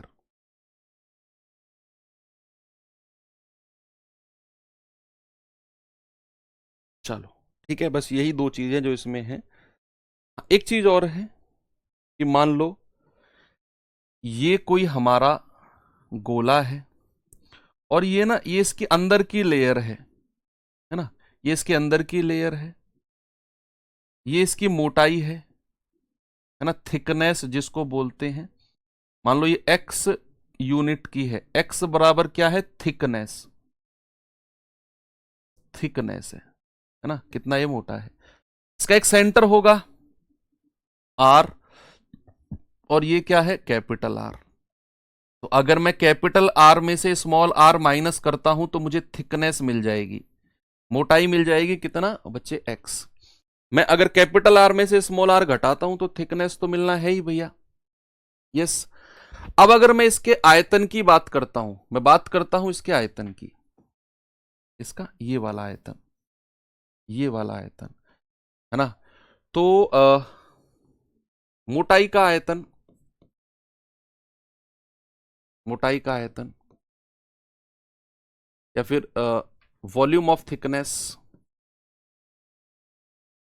वॉल्यूम ऑफ थिकनेस क्या होगी बच्चे?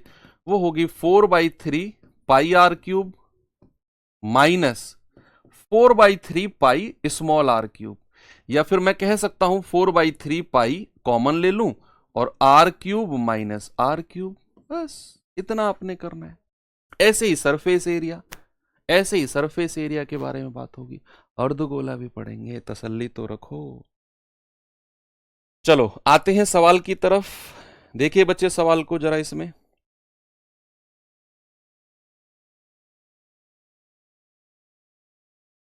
कह रहा है कि गोले की त्रिज्या 4.9 सेंटीमीटर है, गोले का आयतन कितना होगा? गोले का आयतन कितना होगा? भाई त्रिज्या, रेडियस हमको दे रखी है बच्चे 4.9 सेंटीमीटर। वॉल्यूम क्या होती है? 4/3 पाई r³। पाई r³। तो यहां पर आप ना डिविजिबिलिटी से करोगे तो बेहतर है, मुझे लग रहा है ऐसा। पाई का मान 22/7 आप रखोगे और r³ यानी कि 4.9 इंटू 4.9 इंटू 4.9 ये आपको करना पड़ेगा। पॉइंट हटाओगे तीनों तो नीचे 1000 आ जाएगा। नीचे क्या आएगा बच्चे? 1000। और चीजें ना उसने अप्रोक्सीमेट पूछी है तो डिविजिबिलिटी भी नहीं लग सकती है बच्चे, यहां पर थोड़ा सा हमारे लिए परेशानी पैदा हुई है। तो 7 सत्तू 49, 3 से तो कटने वाला कुछ है ही नहीं, तो फिर क्या करेंगे? 49 का स्क्वायर कितना होता है? 2401। 4 गुणा 22 गुणा 7 गुणा 24 का स्क्वायर कितना होता है? 4901। सॉरी, 49 का स्क्वायर होता है 2401। 2401 बटे 3 गुणा 1000। भाई करना पड़ेगा धीरे धीरे। 7 की गुणा करो इसमें, 7 एकम 7, 0, 7 चौक 28, 7 दूनी 14, 2 16। फिर गुणा 22 गुणा 4। अब 22 की गुणा करो इसमें, है ना। अब 22 की करो, 22 सत्ते 154, हासिल के 15। 22 0 0, 15 का 5, हासिल का 1। 22 अट्ठे 176 और 1 177, हासिल का 17। 22 छिक्के 132 और 17 149, हासिल का 14। 22 एकम 22 और 14 36। फिर इसको 4 से गुणा करेंगे, 4 चौक 16, 4 चौक 16, 4 पंजे 20 और 1 21, 2 4 सत्ते 28, 2 30, 3 4 नाम 36 और 3 39, 3 4 छिंग 24, 3 27, 2 4 तिया 12 और 2 14। तो ये आ गया अपॉन 3 और इंटू 1000। तो 3 से कटेगा, 3 चौके 12, 2 3 नाम 27, 3 तिया 9, 0 3 पंजे 15 लगभग बटे 1000। 1000 से डिवाइड करूंगा तो ये आ जाएगा हमारा 3 पंजे 15, 3 तिया 9, है ना। तो ये आ जाएगा आपका 493। 3 संख्या पहले पॉइंट लग जाएगा तो लगभग लगभग 493 हम कह सकते हैं कि हमारा जो आंसर है वो 493 के पास है।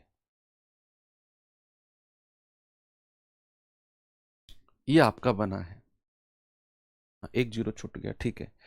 तो 493 के आसपास बच्चे आपका आंसर बना है। और ये 2024 जीडी का अच्छा सवाल था, कैलकुलेटिव था, मतलब अच्छा क्या कहें, कैलकुलेटिव था। ऐसे कैलकुलेटिव सवालों के लिए भी थोड़ा सा तैयार रहना है बच्चा आपने, ठीक है भैया। तो खुद से कैलकुलेशन करना है इसकी, बाकी आगे चले नेक्स्ट। हाँ, इसके पहले मैं कुछ बताना चाहूंगा आपको। मान लो यहां मैं गोला की बात कर रहा हूं, स्फेयर की, गोला स्फेयर की मैं बात कर रहा हूं। तो स्फेयर में क्या है कि मान लो अगर आपको रेडियस का रेशियो दे रखा है ए और बी, गोला 1 और गोला 2, स्फेयर 1, स्फेयर 1 और स्फेयर 2, स्फेयर 2। ये बड़ा इंपॉर्टेंट पॉइंट है, समझना। मान लो अगर आपको त्रिज्या का रेशियो दे दिया, या रेडियस जिसको बोलते हैं उसका रेशियो दे दिया ए और बी, दो स्फेयर का, और आपसे आयतन का रेशियो पूछने लगे, या उससे पहले सरफेस एरिया का रेशियो पूछने लगे, पृष्ठीय क्षेत्रफल हिंदी वाले बच्चे लिखेंगे। सरफेस एरिया का रेशियो के लिए आपको स्क्वायर करना है। क्यों भैया? सरफेस एरिया क्या होता है? 4 पाई आर स्क्वायर।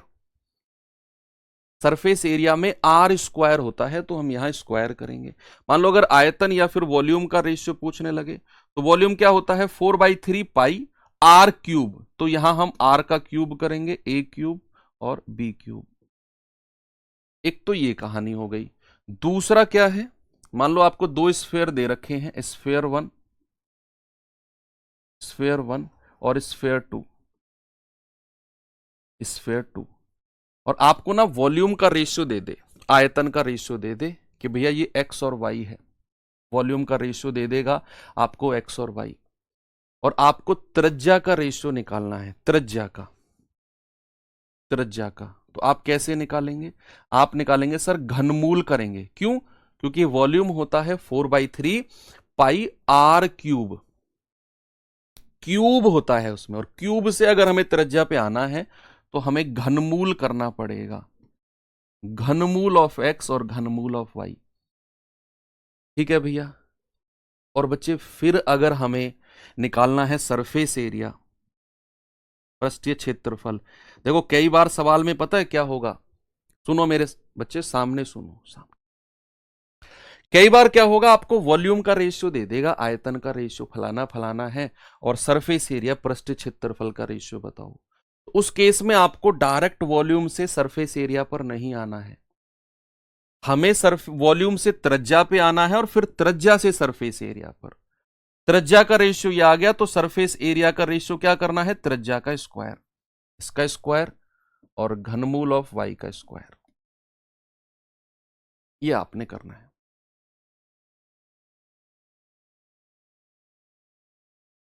चलो सवाल देखते हैं, करेंगे भाई सवाल को, क्या है इसमें। सवाल कह रहा है कि यदि दो गोले के पृष्ठ क्षेत्रफल का अनुपात पृष्ठ क्षेत्रफल का रेशियो दे दिया तो आयतन का रेशियो क्या होगा। भाई यहां पर हमें दो गोला है और उनके सरफेस एरिया पृष्ठीय क्षेत्रफल का रेशियो दिया है। पृष्ठीय क्षेत्रफल क्या रेशियो दिया है हमको 49 और 25। बच्चे आपसे आयतन का पूछा है और हम पृष्ठ क्षेत्रफल से डायरेक्ट आयतन नहीं जा सकते। हमें पृष्ठ क्षेत्रफल से पहले त्रिज्या का रेशियो निकालना होगा, त्रिज्या का, रेडियस का। तो पृष्ठ क्षेत्रफल में क्या होता है 4 पाई आर स्क्वायर। स्क्वायर है तो त्रिज्या के लिए अंडर रूट करना होगा। भाई क्षेत्रफल से अगर मैं त्रिज्या की तरफ आ रहा हूं तो क्षेत्रफल क्या होता है मेरे भाई 4 पाई आर स्क्वायर। स्क्वायर से मैं त्रिज्या की तरफ आ रहा हूं तो मुझे यहां अंडर रूट करना पड़ेगा। अगर मैं वॉल्यूम से आता, अगर मैं आयतन से त्रिज्या की तरफ आता तो घनमूल करना पड़ता, क्योंकि आयतन में 4/3 पाई आर क्यूब होता है। तो ये हो जाएगा 7 और ये हो जाएगा 5। अब आप यहां से आयतन की तरफ जा सकते हो, वॉल्यूम की तरफ जा सकते हो, और आयतन होता है 4/3 पाई आर क्यूब। यहां हमें 4/3 पाई से मतलब नहीं है, क्यूब आर क्यूब से मतलब है। 7 का क्यूब और 5 का क्यूब, 343 और 125। ऑप्शन नंबर ए बिल्कुल सही है, आपका 2019 जेडी का पूछा गया सवाल भी है। आगे चलें, ये सवाल करिए भाई जरा। सवाल है कि 15√3 सेंटीमीटर त्रिज्या का लकड़ी का गोला है। गोले से काटे गए सबसे बड़े संभावित घन का कुल पृष्ठ क्षेत्रफल कितना होगा। बड़ा प्यारा सवाल है कि भैया यहां हमारा कोई घन है, ये कोई घन है हमारा,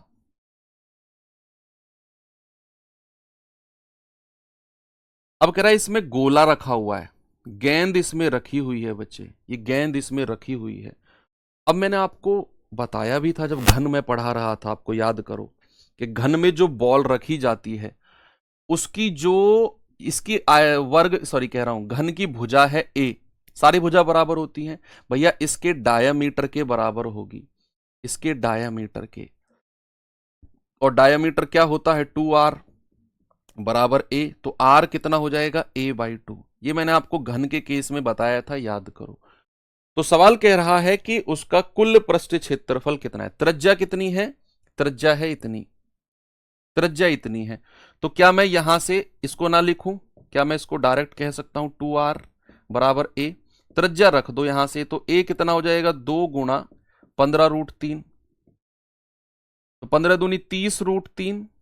ये क्या आ गया, ये आ गया हमारा, इसकी भुजा आ गई, इस घन की भुजा आ गई। कह रहा है भैया कुल पृष्ठ क्षेत्रफल बताना है, तो टोटल सरफेस एरिया घन का कितना होता है, भूल गए या पता है 6a²। तो 6 गुणा 30√3 और उसका स्क्वायर, तो 6 गुणा कितना हो जाएगा 30 का स्क्वायर 900 और √3 का स्क्वायर 3।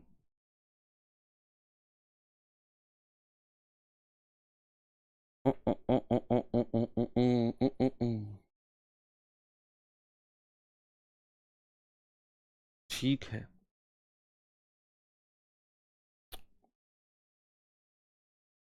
ओहो हमने उल्टा कर दिया क्या, हमने उल्टा कर दिया क्या, गोले में क्यूब, क्यूब में गोला।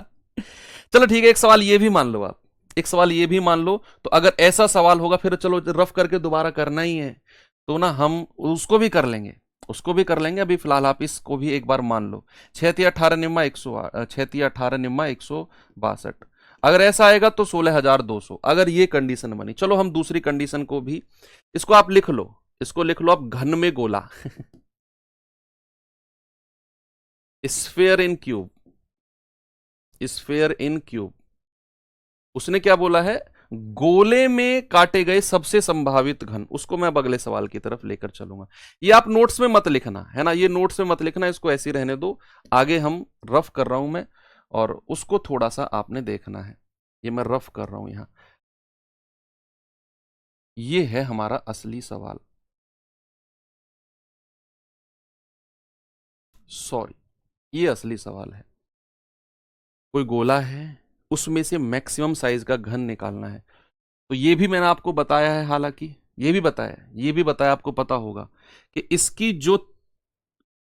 विकर्ण होगी इसकी जो विकर्ण होगी बच्चे, वो डायामीटर होगी सर्किल का। यानी कि मैं अगर कहूं कि डायामीटर ऑफ सर्कल जो है वो √3a के बराबर है, याद है आपको कि नहीं कि diameter of circle equals to √3a, 2r बराबर कितना है, √3a, है ना। r कितना दिया हुआ है, 15√3, 15√3 बराबर √3a। √3 से √3 काट दो, a कितना हो गया, 15 दूनी 30, ए 15 दूनी 30 हो गया।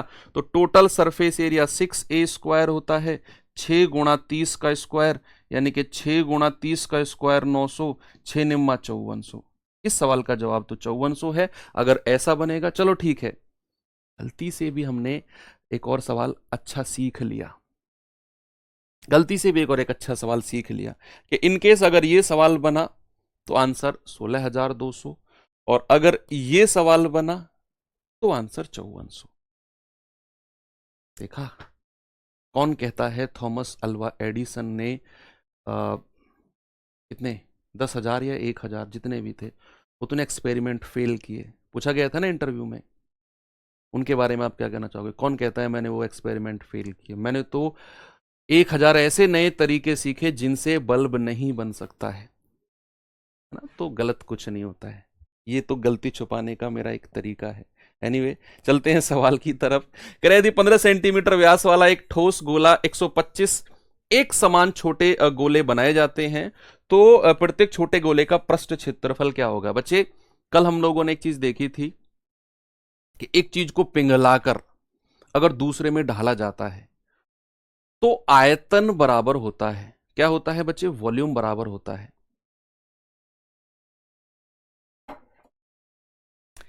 भाई एक बड़ा गोला है जिसका व्यास डायामीटर कितना है 15, तो रेडियस कितना हो जाएगा 15/2। ये उसका रेडियस है बड़े वाले गोले का। कह रहा है इससे 125 छोटे छोटे छोटे छोटे गोले बनाए गए हैं, तो क्या इस अकेले का जो आयतन होगा 4/3 पाई और 15/2 का क्यूब, इसका अकेले का जो आयतन होगा क्या 125 छोटे छोटे गोलों का आयतन होगा 4/3 पाई आर क्यूब? 125 गुणा 4/3 पाई आर क्यूब, क्योंकि इसी बड़े गोले से ही छोटे छोटे छोटे छोटे गोले बनाए गए हैं। कितने? 125। तो यहां पर 125 गुणा और एक छोटे गोले का आयतन। बस यहां से आप क्या करेंगे, आप कहेंगे कि 4/3 पाई से 4/3 पाई घटा दो तो 15 गुणा 15 गुणा 15 बटे, नहीं इसको ऐसे ही रहने दो, 125 को इधर ले आओ, 1/125 गुणा 15/2 का क्यूब बराबर आर का क्यूब। अब यहां से अगर मैं घनमूल करूंगा बच्चे, अगर मैं आर निकालूंगा तो मुझे क्यूब रूट करना होगा, 1/125 गुणा 15/2 का क्यूब। तो 1/125 का घनमूल होता है 1/5, भाई 5 पूरे 25, 5 125, और 15/2 का घनमूल, सॉरी 15/2 क्यूब का घनमूल तो 15/2 खुद आ जाएगा, तो 5 तिया 15, यानी कि रेडियस आ गया 3/2। किसका? छोटे वाले गोले का। छोटे वाले गोले का जो रेडियस है वो कितना आ गया 3/2। कह रहे भैया इसका पृष्ठ क्षेत्रफल बता दो, तो सरफेस एरिया क्या हो जाएगा? सरफेस एरिया होता है 4πr²। तो 4πr कितना है 3/2 का स्क्वायर, तो 4π 9/4, 4 से 4 जाएगा 3 तिया 9, तो आंसर कितना आ जाएगा 9π। ऑप्शन नंबर सी हमारा सही है, 9π। ठीक है भाई, अच्छा सवाल था। यहां घनमूल करने में बड़ा मजा आया। 125 का घनमूल 5 होता है, 15/2 का क्यूब और उसका घनमूल करोगे तो 15/2 ही निकल के आएगा, 5 तिया 15, यानी कि 3/2 जो है छोटे वाले जो गोला है उसका रेडियस हो गया। ये सवाल देखिए जरा, इसमें क्या है? कह रहा है कि यदि एक गोला S1 का पृष्ठ क्षेत्रफल S2 से 800% ज्यादा है, 800% ज्यादा है, और गोला S2 का आयतन S1 से X% कम है, तो x का मान बताओ। बड़ा सिंपल सा सवाल है जो 2023 जीडी में पूछा गया है बच्चे।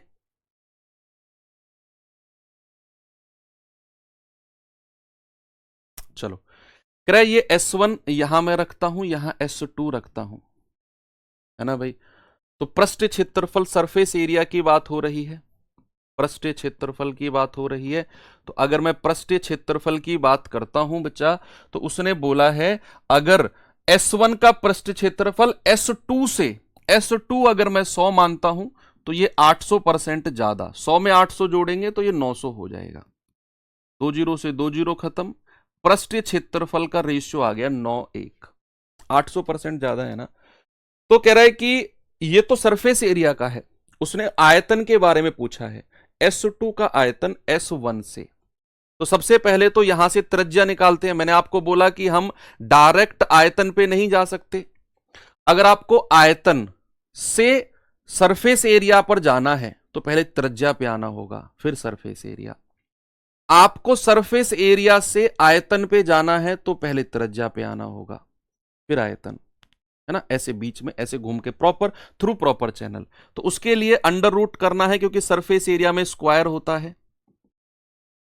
ये हो गया 3 और 1।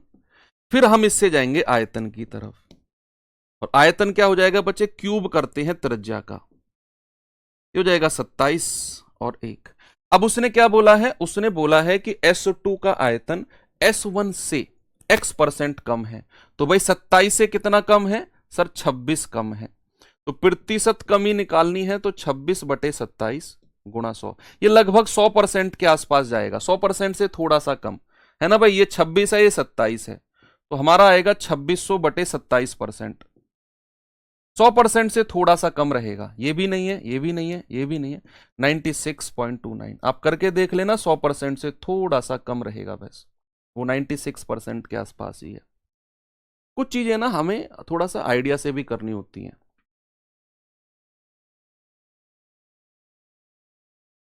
चलिए बात करते हैं अर्धगोले की।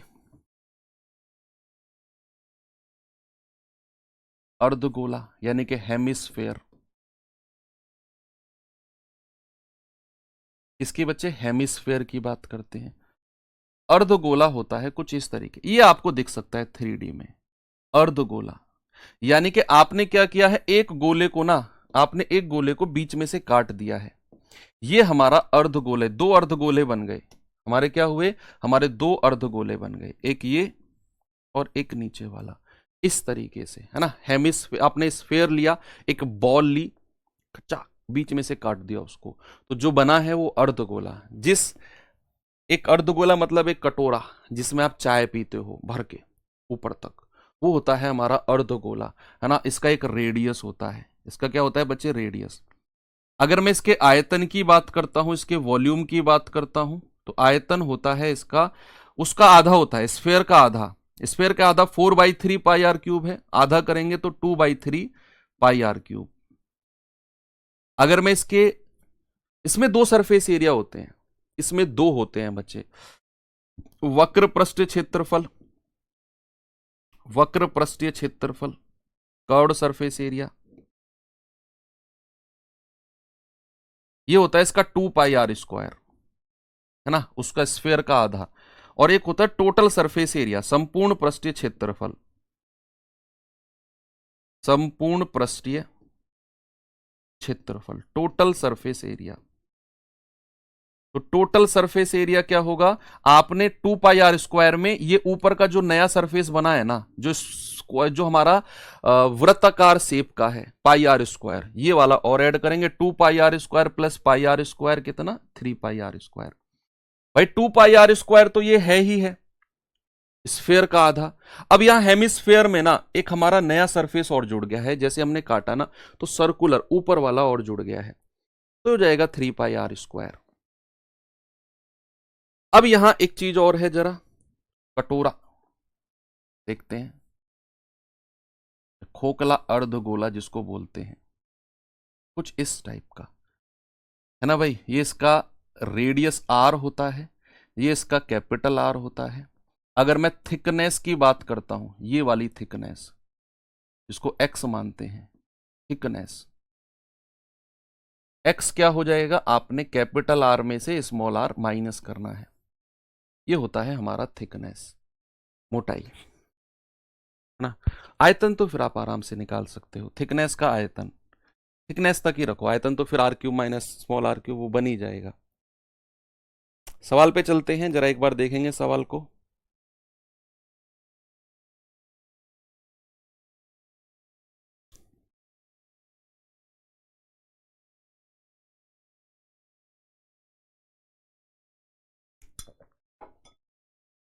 सवाल है, एक अर्धगोले की त्रिज्या 3.5 सेंटीमीटर है, आयतन बताओ कितना होगा। आपके 2024 जीडी का पूछा गया सवाल है। तो वॉल्यूम अर्धगोले का कितना होता है बच्चे, 2/3 पाई आर क्यूब।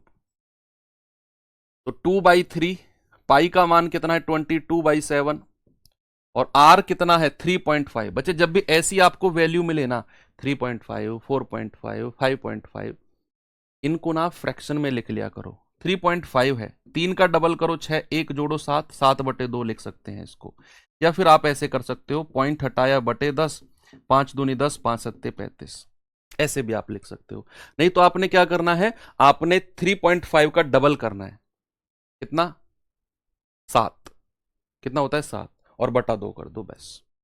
3.5 का डबल 7/2। मान लो 4.5 को फ्रैक्शन में बदलना है, तो 4.5 का डबल कितना 9, और 9/2 कर दो, ये 4.5। तो इसको 7/2 का क्यूब लिखना है, 7/2 गुणा 7/2 गुणा 7/2। 7 से 7 गया, 2 से 2 गया, ये आएगा 22 गुणा 7 सत्ते 49 बटे 2 दूनी 4 तिया 12। तो 2 छिक्के 12, 2 से जाएगा 11, 49 एकम 49 4, 49 एकम 49 4 53 बटा 6। तो 6 8 48, 5 6 निम्मा 54, 5 6 8 48, 89.8 के आसपास है, यही ऑप्शन है। ऑप्शन नंबर डी हमारा सही है, 89.83। अगले सवाल पे चलते हैं भाई, ये सवाल देखिए जरा।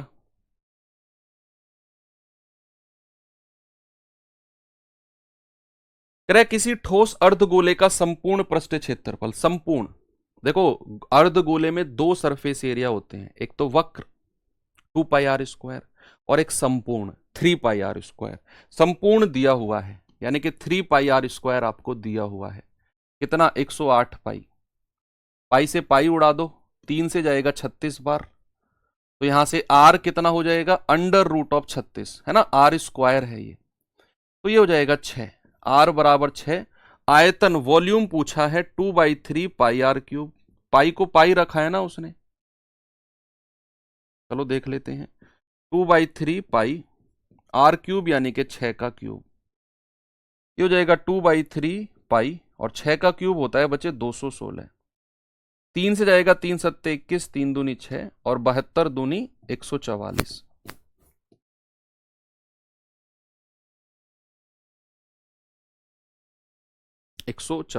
पाई।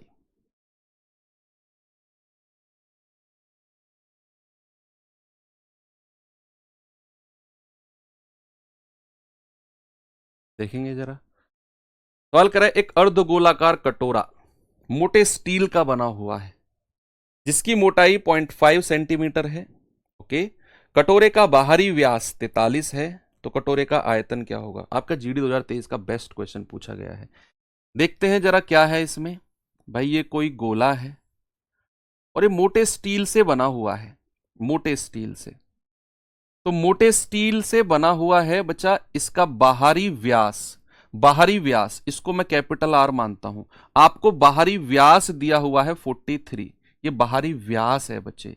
तो बाहरी रेडियस कितना हो जाएगा, बाहरी व्यास का आधा, यानी कि 43/2, ये हो जाएगा 21.5। ये आपका बाहरी रेडियस आ गया। अब कह रहा है कि भैया इसकी मोटाई है 0.5। आप मुझे एक बात बताओ, आपसे उसने पूछा क्या है, आयतन, कटोरे का आयतन, मतलब आपसे वो पूछना चाह रहा है कटोरे में कितनी चाय आ सकती है। ये पूछ रहा है कटोरे में कितनी चाय आ सकती है। अगर कटोरे में हमें ये बताना है कितनी चाय आ सकती है, वही आयतन होता है। तो भैया हमें अंदर वाला रेडियस पता करना है, अंदर वाला रेडियस, तभी तो हम बता पाएंगे कटोरे में कितनी चाय आएगी अंदर, है ना भैया। कटोरे का अंदर वाला रेडियस हमको पता करना है, अंदर वाला, बाहर वाले से मतलब नहीं है, अंदर वाले से, जितना उसका मुंह है अंदर, है ना, उतनी चाय उसमें आ सकती है, वहां से हम आयतन निकालेंगे। तो हमें स्मॉल आर निकालना है, तो बच्चे इसमें से थिकनेस को माइनस करना होगा, थिकनेस को, थिकनेस को। तो ये कितना है 21.5, थिकनेस कितनी है 0.5, ये रही मोटाई, तो ये हो जाएगा 21 सेंटीमीटर।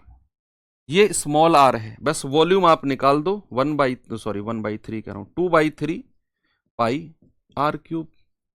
आप कहेंगे 2/3 पाई का मान है 22/7, आर क्यूब यानी कि 21 × 21 × 21। आप ना वो भी चेक करते हो, डिविजिबिलिटी भी चेक करते रहा करो कि अगर यहां 22 है तो मेरा आंसर 11 से कटना चाहिए। चेक करना जरा, अल्टरनेट, 5 2 7 2 9, 8 और 1 9, कट रहा है। 2 और 1 3 और 6 9, ये भी कट रहा है। 8 3 11 8 19, 7 और 1 8, ये भी कट रहा है। 4 4 8 और 1 9, ये भी कट रहा है। चार ऑप्शन 11 से कट रहे हैं। तो फिर हम 7 का मल्टीपल भी चेक कर सकते हैं, लेकिन बहुत लंबा हो जाएगा। ठीक है, आप कर लेना। 7 तिया 21, नीचे 7 तिया 21 है ना, 21 से 21 उड़ा दो, ये जाएगा 22 दूनी 44, और 21 × 21 441। आप गुणा करेंगे, 44 एकम 44, हासिल का 4, 44 चौके कितना होता है भैया 176, और 4 180। लास्ट में 04 आना चाहिए, लास्ट में 04 आना चाहिए, यहां भी नहीं है, यहां भी नहीं है, यहां भी नहीं है, केवल यहीं पर है। तो ये आ जाएगा 19,404। भाई मैं जब कैलकुलेशन करता हूं मेरी एक नजर ऑप्शन पे जरूर रहती है कि यहां पर अगर डिविजिबिलिटी से भी लंबा जा रहा है तो फिर मैंने 2 डिजिट निकाली लास्ट की, 44 × 441, लास्ट में 04 था, मेरी नजर ऑप्शन पे थी, लास्ट में 04 रहना चाहिए, एक ही ऑप्शन में है, हमने लगा दिया। तो थोड़े से कैलकुलेटिव क्वेश्चंस एक दो पूछे गए हैं, चाहे वो 2023 की बात करूं, चाहे मैं 2024 की बात करूं।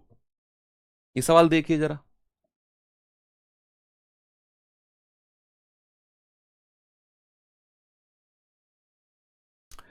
सवाल है, एक अर्धगोला कटोरे की त्रिज्या 3.5 सेंटीमीटर है, इसके भीतर और बाहर से रंगा जाना है, इसको भीतर और बाहर से रंगा जाना है। ये अर्धगोला है, इसकी जो, क्या बना दिया, इसकी त्रिज्या 3.5 सेंटीमीटर दी हुई है, कह रहा है भीतर और बाहर से रंगा जाना है, और 10 रुपए प्रति वर्ग सेंटीमीटर ले रहा है, यानी कि 1 सेंटीमीटर स्क्वायर को रंगने के 10 रुपए हैं। बच्चे अगर भीतर और बाहर से रंगा जाना है ना, तो वो टोटल सरफेस एरिया को रंगवा रहा है, टोटल सरफेस एरिया को। अब देख लो, 5 रुपए प्रति 10, सॉरी 5 रुपए प्रति 10 वर्ग सेंटीमीटर को रंगवा रहा है, 5 रुपए प्रति 10 वर्ग सेंटीमीटर को। कर लेंगे इसे तो भाई, सबसे पहले तो इसका टोटल सरफेस एरिया निकाल लो, 3πr²।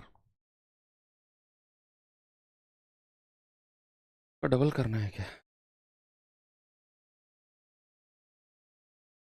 एक बार इसको करके देखते हैं, एक और कॉन्सेप्ट इसमें बनता है। आर का 3.5 का मतलब है 7/2 × 7/2, ठीक है, 7 से 7 गया, 2 से ये 11 बार जाएगा, तो ये हो जाएगा हमारा कितना, 11 तिया 33 × 7/2, 7 तिया 21 2, 7 तिया 21 2 23, 231/2 metre square, centimetre square. 10 centimetre square को रंगने के 5 रुपए हैं, 10 को, एक को रंगने के 1/2, 4 से डिवाइड करेगा, 4 पंजे 20, 3 4 7 28, नहीं पता है फिर इसमें क्या हो सकता है, वो कह रहा है भीतर और बाहर दोनों से रंगना है ना, तो भाई बाहर का सरफेस एरिया अगर मैं बात करूं तो बाहर का तो 2πr² है, 2πr², और अगर मैं अंदर के सरफेस एरिया की बात करूं तो वो भी 2πr² है,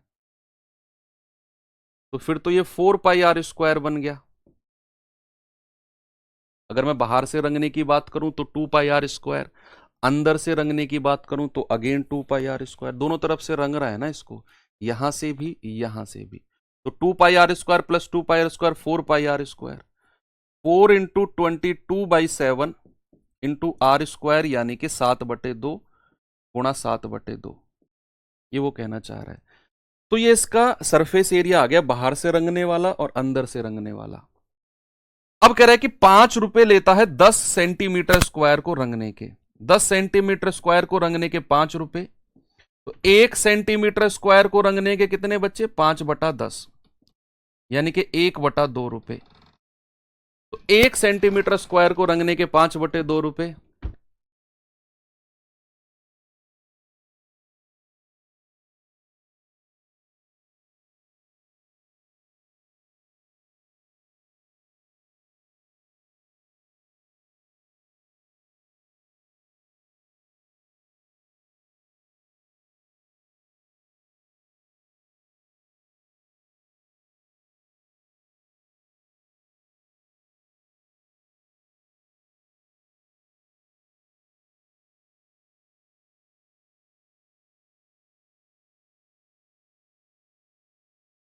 चलो ठीक है ना भाई, ये हो गया हमारा क्या, सरफेस एरिया। और 10 सेंटीमीटर स्क्वायर को रंगने के 5 रुपए, 1 सेंटीमीटर स्क्वायर को रंगने के 1/2 रुपए। तो आपको क्या करना है, खर्च निकालना है ना, तो आप 1/2 से इसको गुणा कर देना। पहले इसको थोड़ा सा सॉल्व कर लो। पहले थोड़ा सा सॉल्व करेंगे तो 2 दूनी 4 से 4 गया, 7 से 7 गया, ये हो गया 22 सत्ते 154, और गुणा 1 सेंटीमीटर स्क्वायर को खर्च करने के 1/2 से गुणा कर देंगे, 2 सत्ते 14, 2 सत्ते 14, 77 रुपए। ठीक है, हाँ फिर यही होगा सवाल का आंसर। अंदर और बाहर दोनों तरफ से रंग रहा है, अंदर और बाहर दोनों तरफ से रंग रहा है, तो बाहर का इतना सरफेस एरिया क्या होता है, 2 पाई r², है ना भाई, स्फीयर गोला का आधा। और इतना ही सरफेस एरिया अंदर से है, जो अंदर वाले पार्ट को रंग रहा है।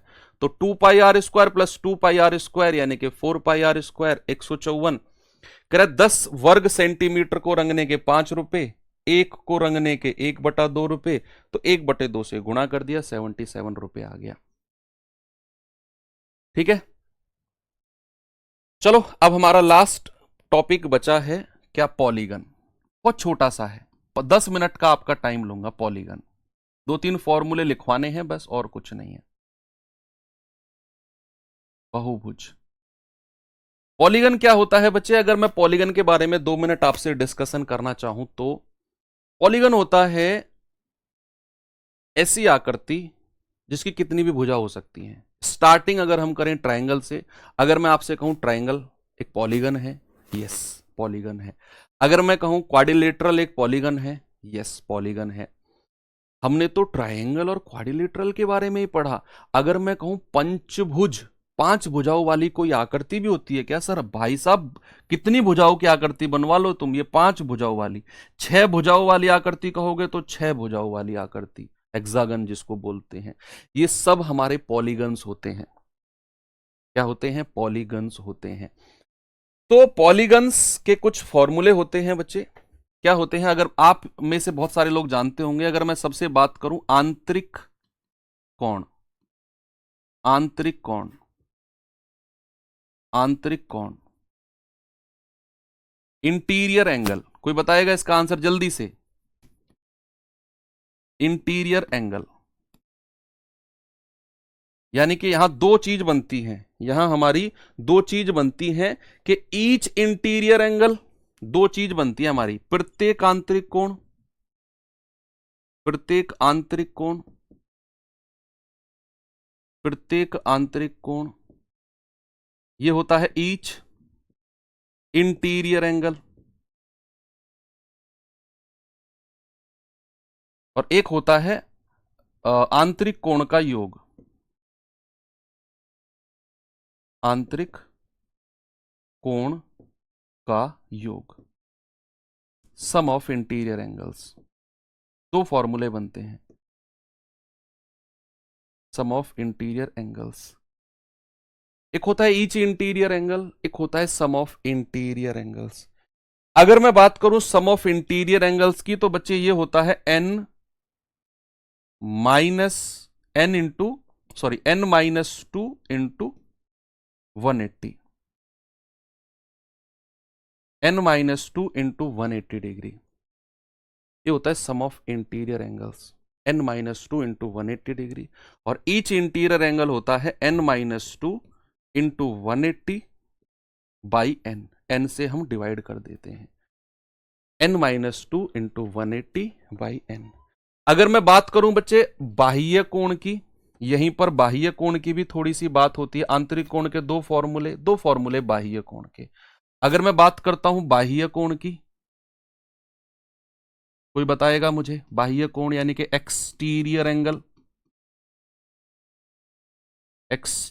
एंगल की अगर मैं बात करता हूं तो यहां भी दो केस बनते हैं कि ईच एक्सटीरियर एंगल, प्रत्येक, इंग्लिश वाले बच्चे लिखेंगे ईच एक्सटीरियर एंगल, प्रत्येक बाह्य कोण।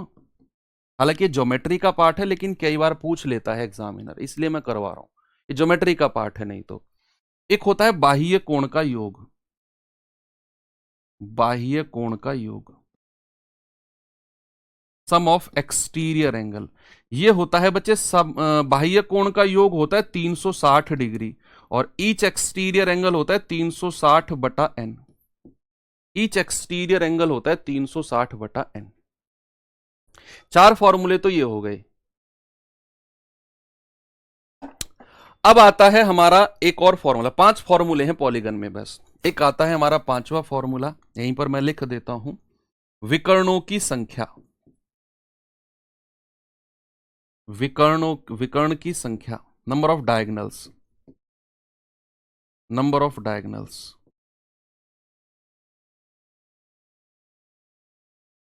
विकर्णों की संख्या, नंबर ऑफ डायगोनल्स, ये होता है बच्चे n इंटू n-3/2। अब यहां पर n तो मैंने लिखा है हर जगह, अब यहां n है क्या वो स्पेशली मैं अलग से लिखवा देता हूं कि जो n है ना वो नंबर ऑफ साइड है, number of side of polygon, ठीक है, भुजाओं की संख्या, भुजाओं की संख्या, बहुभुज में भुजाओं की संख्या, कि कितनी भुजाओं वाला वो पॉलीगन है वो होता है n। ठीक है बच्चे, 4 फॉर्मूले। ईच इंटीरियर एंगल, प्रत्येक आंतरिक कोण होता है n-2 into 180 by n। Sum of interior angle होता है n-2 into 180। Each exterior angle, प्रत्येक बाह्य कोण 360 बाई n। बाह्य कोण का सम 360। विकर्णों की संख्या, number of diagonals, n into n-3/2, n into n-3/2। चलिए अब कुछ 2-4 सवाल आपको मैं करा देता हूं इस पे। हालांकि सवाल बनते नहीं है जीडी में क्योंकि ज्योमेट्री का पार्ट है, बन जाए। एसएससी में कई बार ऐसा पूछा गया है जहां ज्योमेट्री सिलेबस में नहीं थी, लेकिन वहां से ये हमारे सवाल पूछ लिए हैं पॉलीगन्स के। किसी बहुभुज का बाह्य कोण 45 है, बाह्य कोण यानी कि आपको 360 बाई n दे रखा है। 360 बाई n कितना है बच्चे? 45। बाह्य कोण बोल दिया ना, तो यहां से n कितना हो जाएगा? 360 अपॉन 45 नीचे आ जाएगा, तो 9 पंजे 45, 9 चौके 36 और 5 अट्ठू 40। n बराबर कितना आ गया बच्चे? 8। यानी कि वो जो पॉलीगन है हमारा 8 भुजाओं वाला है। कितना है बच्चे? 8 भुजाओं वाला पॉलीगन है। तो यहां से अगर मैं आपसे कहूं कि विकर्णों की संख्या, डायगोनल आपसे पूछा है, तो n इंटू n-3/2 होता है। तो 8 और 8 में से 3 गए 5/2, 2 चौके 8 और 4 पंजे 20। क्या मैं ऑप्शन नंबर ए कह सकता हूं? यस। आगे चलते हैं। 10 भुज के विकर्णों की संख्या। भैया 10 भुज बोला है, 10 भुज यानी कि n बराबर 10, और n बराबर 10 है, डायगोनल उसने पूछा है, तो n इंटू n-3/2 होता है। ये होता है 10, और 10 में से 3 गए 7/2, 2 से जाएगा 5 बार और 5 सत्ते 35। आंसर कितना हो जाएगा? 35। बच्चे अगर इसी सवाल में आपसे कहने लगे ईच इंटीरियर एंगल, चारों क्वेश्चंस आपसे पूछेगा, आपको चारों के जवाब देने हैं। ईच इंटीरियर एंगल कितना होता है? n-2 into 180 by n। तो n कितना है? 10, 10 में से 2 गए 8 गुणा 180 और बटे n यानी कि 10, तो 18 अट्ठे 144। अगर कहेगा sum of interior angle n-2 into 180, यह आ जाएगा 8 गुणा 180, 18 अट्ठे 144, 1440। कहेगा each exterior angle 360 by n, 360/10 यानी कि 36 डिग्री। कहेगा सम ऑफ एक्सटीरियर एंगल 360। तो चारों क्वेश्चंस के जवाब भी मैंने आपको यहां दे दिए हैं और ये 5वां सवाल है। तो ये सवाल देखेंगे जरा। करेक्ट, पंचभुज। पंचभुज यानी कि बच्चे 5 भुजाओं वाली आकृति n बराबर 5 का एक कोण 90 है और शेष 4 कोण के बराबर, शेष जो 4 कोण है वो बराबर है। पंचभुज जो होता है बच्चे कुछ इस तरह होता है। कह रहे भैया इसके 5 कोण है, 3, 4 और 5 एंगल हैं इसके। कह रहे एक तो 90 डिग्री फिक्स है और जो बाकी 4 है ना वो बराबर है। तो अन्य कोणों का माप बताओ क्या होगा, कैसे करेंगे, देखेंगे जरा इसमें क्या और कैसे कर सकते हैं। क्या मैं पंचभुज की अगर बात करूं तो सभी आंतरिक कोण का योग निकाल सकता हूं मैं? सभी का योग निकालो तो सभी आंतरिक कोण का योग कितना हो जाएगा, n-2 इंटू 180। n में से 2 गया, 5 में से 2 गया 3 और गुणा 180, ये हो जाएगा 540। सभी का योग है। कह रहे भैया एक तो 90 डिग्री का हो गया और प्लस चारों कोण बराबर हैं, तो ये चारों कोण मैं बराबर मान लेता हूं। 4 थीटा बराबर 540, तो 4 थीटा कितना हो जाएगा, 540 माइनस 90, 0 14 में से 9 गए 5, 450 आ गया। तो थीटा कितना हो जाएगा, 450/4, 112.5। तो अन्य जो कोण है वो कितने कितने डिग्री के हैं, 112.5।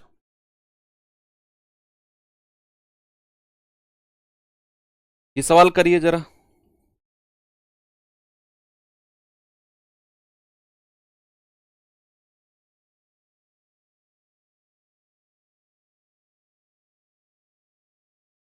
कह रहा है 12 भुजाओं के नियमित बहुभुज के सभी आंतरिक कोण का योग n बराबर कितना है, 12। तो सभी आंतरिक कोण का योग कितना होगा बच्चे, n-2 इंटू 180।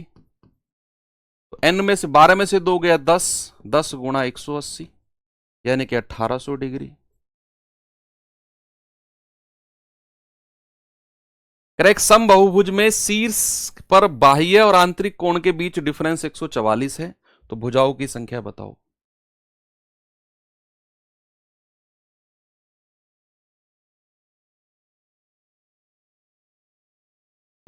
अभी आपको मैं होमवर्क देता हूं। आंतरिक कोण आप जानते हैं n-2 इंटू 180/n और बाह्य कोण होता है 360/n। इन दोनों के बीच का जो डिफरेंस है ना, इन दोनों के बीच का जो डिफरेंस है वो हमारा 144 डिग्री है। अब आप इन दोनों में से इसमें से ये घटाना, बराबर करना 144, n की वैल्यू वहां से आ जाएगी। तो चलिए भाई, आज यहां पर हमारा जो मेंसुरेशन है वो एंड होता है बच्चे। कल हम लोग DI डाटा इंटरप्रिटेशन पढ़ेंगे। बाकी number system, simplification, surd indices. Number system हम शुरू करेंगे 15 तारीख से। जो हमारा अवसर 2.0 बैच शुरू होगा वो आपको फ्री मिलेगा। तो आपको कुछ दिन का मैं 5, 7, 8 दिन का आपको गैप दूंगा अपने रिवीजन के लिए, थोड़ा रिलैक्स करने के लिए। पिछले 3 महीने से हम लोग लगे हुए हैं, रोज थोड़ा सा माइंड को रिलैक्स देंगे, फिर 2-1 चैप्टर पढ़ के आप लोग अपने रिवीजन पे लग जाएंगे। ठीक है भाई, तो बाकी मिलते हैं कल DI की क्लास में। थैंक यू, बाय बाय, जय हिंद।